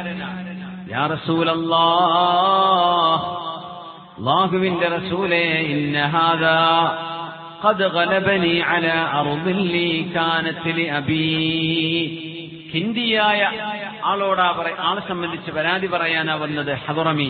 നബിയേ, എന്റെ വാപ്പ വഴി എനിക്ക് ലഭിച്ച ഒരു ഭൂമി, ആ ഭൂമി ഈ ഹിന്ദിയായ മനുഷ്യൻ എന്നിൽ നിന്ന് അപഹരിച്ചിരിക്കുന്നു നബിയേ. അതെന്റെ വാപ്പയിൽ നിന്ന് എനിക്ക് ലഭിച്ച ഭൂമിയാണ്. അപ്പൊ ഹിന്ദിയോട് നബി ഞങ്ങൾ ചോദിച്ചു, അത് അങ്ങനെയാണോ? ആള് പറഞ്ഞു, ഹിയ അർളീ, അത് എന്റേതാ നബിയേ, ഫീ യദീ, എന്റെ അധികാരത്തിലാണ്. അസ്റഉഹാ, ഞാൻ അവിടെ കൃഷി ഇറക്കുന്നുണ്ട്. ലൈസ ലഹു ഫീഹാ ഹഖ്ഖുൻ, ഈ ഹദറമിക്ക് ഒരു അവകാശവും അതിൽ പറയാനില്ല. അത് എന്റേതാണ്, ഞാൻ കൃഷി ഇറക്കിക്കൊണ്ടിരിക്കുകയാണ്. റസൂലുള്ളാഹി ഞങ്ങൾ ചോദിച്ചു ഹദറമിയോട്, അലക ബയ്യിന, നിങ്ങൾക്ക് തെളിവുണ്ടോ നിങ്ങളുടേതാണെന്ന് പറയാൻ? ബയ്യിനത്തുണ്ടോ? അദ്ദേഹം പറഞ്ഞില്ല, എന്റെ അടുത്ത് തെളിവില്ല. അപ്പൊ പറഞ്ഞു, ഫലക യമീനുഹു, എന്നാൽ നിങ്ങൾ ആരെ പറ്റിയാണോ ആരോപിച്ചത് അയാൾക്ക് സത്യം ചെയ്യാൻ അവകാശമുണ്ട്. നിങ്ങൾക്ക് തെളിവുണ്ടെങ്കിൽ തെളിവ് കാണിക്കുക, അല്ലെങ്കിൽ അയാൾ സത്യം ചെയ്ത് പറയണം ഇത് എന്റേതാണ് എന്ന്. സത്യം പറയാൻ പോകുമ്പോ ഹദറമി പറഞ്ഞു, നബിയേ, ഈ ഖിന്ദിയായ മനുഷ്യനെ നിങ്ങൾക്കറിയുമോ? യാ റസൂലല്ലാഹ്, ഇന്നർ റജുല ഫാജിറുൻ ലാ യുബാലി അലാ മാ ഹലഫ അലൈഹി. ഇത് തെമ്മാടിയാ നബിയെ, ഫാജിറ, അവന് എന്തും സത്യം ചെയ്യാൻ ഒരു മടിയില്ല. അങ്ങനുണ്ട്, എല്ലാ കള്ളത്തരം ചെയ്ത് അവസാനം മുസാഫ് കൊണ്ടുവരും സത്യം ചെയ്യാൻ. ഓന് മുസാഫിന്റെ മേലെ ഒരു കെട്ട് മുസാഫ് കൊടുത്താലും സത്യം ചെയ്യും. പച്ച നുണയായിരിക്കും പറയുന്നുണ്ടാവുക. അവർക്ക് സത്യം ചെയ്യുന്നതിൽ പേടിയില്ല. ഞാൻ നബിയെ, അവൻ സത്യം ചെയ്തേക്കും, എനിക്ക് തെളിവില്ലെന്ന് പറഞ്ഞ് എന്റെ അടുത്ത് പേപ്പറൊന്നുമില്ല, എന്റെ അടുത്ത് എന്റേതാണെന്ന് തെളിയിക്കാൻ രേഖകളില്ല നബിയെ. പക്ഷേ അത് അവന്റേതാണെന്ന് പറഞ്ഞവൻ സത്യം ചെയ്താൽ ആ ഭൂമി അവന്റേതായി മാറുകയും ചെയ്യും നബിയെ. അവനാണെങ്കിലോ നുണ പറയാൻ മടിയില്ലാത്ത ആളാ നബിയെ. ഇന്നർ റജുല ഫാജിറുൻ ലാ യുബാലി അലാ മാ ഹലഫ അലൈഹി വലൈസ യതവറഉ മിൻ ഷൈഇൻ. ഒരു സൂക്ഷ്മതയുമില്ലാത്ത ആളാണ് നബിയെ ഈ മനുഷ്യൻ. എന്ത് ചെയ്യും? ലൈസ ലക മിൻഹു ഇല്ലാ ദാലിക്. ഈ സന്ദർഭത്തിൽ നിങ്ങൾക്ക് തെളിവ് ഹാജരാക്കാൻ കഴിയാത്തതുകൊണ്ട് ആ ഖിന്ദിയുടെ സത്യമേ എനിക്ക് സ്വീകരിക്കാൻ പറ്റൂ. അയാൾ സത്യം ചെയ്ത് പറയാൻ തുടങ്ങി. അള്ളാഹുവിന്റെ നാമത്തിൽ പടച്ചവനെ വെച്ച് സത്യം ചെയ്യാൻ തുടങ്ങി. സത്യം ചെയ്യുമ്പോൾ ശ്രദ്ധിക്കണേ, അള്ളാഹുവിനെയോ അള്ളാഹുവിന്റെ വിശേഷണങ്ങളെയോ മാത്രമേ നമുക്ക് സത്യം ചെയ്യാൻ പാടുള്ളൂ എന്നാണ്. എന്റെ ഉമ്മയാണ് സത്യം, എന്റെ മക്കളാണേ സത്യം, അങ്ങനെ പറയാൻ പാടില്ല. ഇതങ്ങ് എന്റെ തലയാണ് സത്യം, എന്റെ കുട്ടിന്റെ തലയാണ് സത്യം, എന്റെ മക്കളാണ്, ഒന്നും പറയാൻ പാടില്ല. സത്യം ചെയ്യുന്നത് അള്ളാഹുവിന്റെ പേര് വെച്ചുകൊണ്ടാണ്, അള്ളാഹുവിന്റെ നാമം വെച്ചുകൊണ്ടേ സത്യം ചെയ്യാവൂ. അല്ലെങ്കിൽ അള്ളാഹുവിന്റെ അസ്മാഉകളും സിഫാത്തുകളും, അലീമായ അള്ളാഹുവിനെ തന്നെയാണ് സത്യം, ഖാദിറായ അള്ളാഹുവിനെ തന്നെയാണ് സത്യം, അങ്ങനെയൊക്കെ പറയാം. സത്യം ചെയ്തപ്പോൾ അല്ലാഹുവിന്റെ റസൂല് ആ മനുഷ്യൻ സത്യം ചെയ്തത് എന്റേതാണെന്ന് പറഞ്ഞ് തിരിച്ചു പോകുമ്പോ പറയുകയാണ്, അമാ ഇൻ ഹലഫ അലാ മാലി സാഹിബിഹി ലിയഅകുലഹു ദുൽമാ. സ്വന്തം സഹോദരന്റെ ഭൂമി അത് എന്റേതാണ് എന്ന് പറഞ്ഞ് ആ സഹോദരന്റെ ഭൂമി തട്ടിയെടുക്കാൻ ഉദ്ദേശിച്ചുകൊണ്ട് അയാൾ സത്യം ചെയ്യുകയായിരുന്നുവെങ്കിൽ അള്ളാഹുവിന്റെ മുമ്പിലേക്ക് അവൻ കാണാൻ ചെല്ലുമ്പോൾ അള്ളാഹു അവനിൽ നിന്നും മുഖം തിരിക്കുമെന്ന് നബിയുനാ റസൂലുള്ളാഹി സ്വല്ലല്ലാഹു അലൈഹി വസല്ലം. അതുകൊണ്ട് കള്ളസത്യങ്ങൾ പറയരുത്, കള്ളസാക്ഷിത്വങ്ങൾ പറയരുത്. കള്ളസത്യം പറയുന്നത് അള്ളാഹുവിന് ഇഷ്ടമല്ല. കള്ളസത്യം പറയരുത്, അള്ളാഹു അത്രമേൽ വെറുക്കുന്നതാണത്. പച്ച നുണയായിട്ട് സത്യം ചെയ്ത് പറയാം. ആ പറയുന്നതോ ഏതെങ്കിലും ഒരാളുടെ ഒരവകാശം അപഹരിക്കാൻ വേണ്ടിയാണെങ്കിൽ അള്ളാഹു നാളെ മുഖം തിരിച്ചു കളയുമെന്ന് മഹാനായ നബി തങ്ങൾ. അള്ളാഹു മുഖം തിരിച്ചാൽ റബ്ബിന്റെ റഹ്മത്ത് അവർക്ക് കിട്ടുക സാധ്യമല്ല. അതുകൊണ്ട് കാത്തു സൂക്ഷിക്കുക. ബിസ്മില്ലാഹിർ റഹ്മാനിർ റഹീം. قال لقد ظلمك بسؤال نعجتك إلى نعاجه وإن كثيرا من الخلطاء ليبغي بعضهم على بعض إلا الذين آمنوا وعملوا الصالحات وقليل ما هم. ഇനി പറയുന്നത് ഷയർ, പരസ്പരം കൂറോടുകൂടെ കച്ചവടം ചെയ്യുന്ന ആളുകൾ. സയ്യിദുനാ ദാവൂദ് അലൈഹിസ്സലാമിന്റെ മുമ്പിൽ വന്ന ഒരു വിഷയം. രണ്ട് മലക്കുകൾ ജിബ്രീൽ അലൈഹിസ്സലാമും മീകായിൽ അലൈഹിസ്സലാമുമായിരുന്നു എന്നാണ് ചരിത്രം. അവര് മനുഷ്യരൂപത്തിൽ കടന്നു വന്നു. ദാവൂദ് നബി അലൈഹിസ്സലാം മസ്ജിദിൽ ഇരിക്കുകയാണ്. മഹാനവറുകളുടെ മസ്ജിദിലല്ല, മഹാന്റെ മഹ്കമയിൽ വിധി പറയുന്ന സ്ഥലത്തിരിക്കുമ്പോ അവിടുത്തെ പാറാവുകാർ അകത്ത് വിടാൻ അവരെ സമ്മതം കൊടുക്കാതിരുന്നപ്പോ മതിൽ ചാടിക്കൊണ്ടാണ് അവര് വന്നത്. സവ്വറുൽ മിഹ്റാബ്. ബിസ്മില്ലാഹിർ റഹ്മാനിർ റഹീം. വഹൽ അതാക നബഉൽ ഖസ്ം ഇദ് തസവ്വറുൽ മിഹ്റാബ്. ഇത് മലക്കുകൾ ദാവൂദ് നബിയുടെ മുമ്പിൽ വന്ന് അഭിനയിച്ചതായിരുന്നു എന്നാണ്. അഭിനയിക്കുന്നത് അങ്ങനെ കാണിച്ചു, യഥാർത്ഥം അങ്ങനെയായിരുന്നു. ഇതൊരു പരീക്ഷണമായിരുന്നു. മലക്കുകളാണിത് ചെയ്തത്. വഹല്ലതാക നബഉൽ ഖസ്ം, പരാതിയുമായി വന്ന ആളുകളുടെ വിഷയം അങ്ങ് അറിഞ്ഞോ നബിയേ? ഇത് തസവ്വറുൽ മിഹ്റാബ്, മതിൽ ചാടി കടന്നുകൊണ്ടവർ വന്നു. ഇദ്ദഖലു അലാ ദാവൂദ ഫഫസിഅ മിൻഹും, ദാവൂദ് നബി അലൈഹിസ്സലാമിന്റെ മുമ്പിലേക്ക് അവർ കടന്നു വന്നപ്പോൾ ഫഫസിഅ മിൻഹും, ദാവൂദ് നബി അവരെ കണ്ട് പേടിച്ചു. ദാവൂദ് അലൈഹിസ്സലാം ഫലസ്തീനുകാരനാണ്. ദാവൂദ് നബിയുടെ ഖബറുള്ളത് മസ്ജിദുൽ അഖ്സയുടെ തൊട്ടടുത്താണ്. അത് ജൂതന്മാരുടെ കൺട്രോളിലാണ് സ്ഥലം. നമുക്ക് സിയാറത്തൊക്കെ ചെയ്യാൻ പറ്റാറുണ്ട്. നമുക്കവിടെ യാസീനോദാം, അവരവിടെ നിന്ന് തെൽമോദ് ഓതിക്കൊണ്ടിരിക്കും. ജൂതന്മാരും അവരുടെ മുത്തഅല്ലിമീങ്ങളൊക്കെ ഉണ്ടാവും. അവരൊക്കെ ഇങ്ങനെ തെൽമോദ് ഓതി, അവരൊക്കെ ഇങ്ങനെ തലയാട്ടിയിട്ടാ ഊത. അങ്ങനെ ഒരു പ്രത്യേക ഒരു സ്റ്റൈലുണ്ട് അവരുടെ ജൂത മുത്തഅല്ലിമീങ്ങൾ. അവരങ്ങനെ തൽമൂദ് തൗറാത്ത് ഓതിക്കൊണ്ടിരിക്കും. നമുക്കിപ്പുറത്ത് ദാവൂദ് നബിന്റെ മഖാമിന്റെ ജൂതന്മാരുടെ ഒരു അവര് ചെയ്തതിലൊരു നല്ല കാര്യം ഞാൻ കാണുന്നത്, ദാവൂദ് നബിയുടെ മഖാമിൽ ചെല്ലുമ്പോ പുരുഷന്മാരൊക്കെ തലമറക്കണം, നിർബന്ധ. നമ്മളെ തൊപ്പിയോ തലപ്പാവോ നമ്മുടെ തലയിൽ ഇല്ലെങ്കിൽ അവരുടെ ഒരു ചെറിയ ചട്ടിത്തൊപ്പിണ്ടല്ലോ, അത് വെച്ച് തരും തലയിൽ. അത് വെച്ചിട്ടേ ദാവൂദ് നബിന്റെ മഖാമിലേക്ക് കടക്കാൻ പറ്റുള്ളൂ. അത് മാത്രല്ല, ആണുങ്ങൾ വേറെ പോണം, പെണ്ണുങ്ങൾ വേറെ സൈഡിലേക്ക് പോകണം, മിക്സ് ആവാൻ പാടില്ല. ഇത് ജൂതന്മാരുടെ അവരുടെ നിയമം. നമ്മുടെ നിയമം അത് തന്നെയാണ്. അങ്ങനെ ഒരു ഹുർമത്തുള്ള മഖാമാണ് ദാവൂദ് നബി അലൈഹിസ്സലാമിന്റെ മഖാം. അവര് ദാവൂദ് നബി എന്നല്ല വിളിക്കുക, അവര് കിങ് ഡേവിഡ്, ഞാൻ അവിടെ പേരൊക്കെ എഴുതാം. രാജാവായ ദാവൂദ് അലൈഹിസ്സലാം, രാജാവാണ്, നമുക്കവര് നബിയാണ്. അല്ലാഹുവിന്റെ നബിയായ ദാവൂദ് അലൈഹിസ്സലാം, സുലൈമാൻ നബിയുടെ വാപ്പ ദാവൂദ് അലൈഹിസ്സലാം. അവരാണ് മസ്ജിദുൽ അഖ്സയെ കെട്ടിപ്പടുത്തത്. ഇസ്മായിൽ നബിയും ഇബ്രാഹിം നബിയും വാപ്പയും മോനും. ഇസ്മായിൽ നബി മോനാൻ, ഇബ്രാഹിം നബി ഉപ്പയാണ്.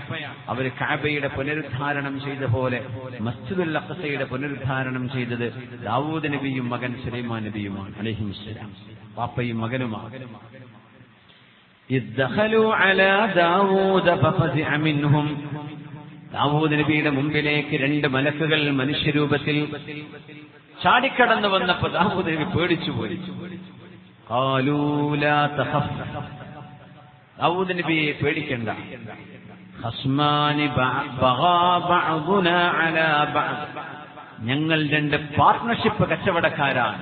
ഞങ്ങൾ അങ്ങോട്ടും ഇങ്ങോട്ടും വഴിവിട്ട് പെരുമാറുകയുണ്ടായി. അതുകൊണ്ട് ഞങ്ങളിൽ നിയമം പറയണം, ഞങ്ങളിൽ വിധി കൽപ്പിക്കണം. ഫഹ്കും ബൈനനാ ബിൽ ഹഖ് വലാ തുശ്രിക് വഹ്ദിനാ ഇലാ സവാഇസ് സിറാത്ത്. എന്താ അവിടെ വിഷയം?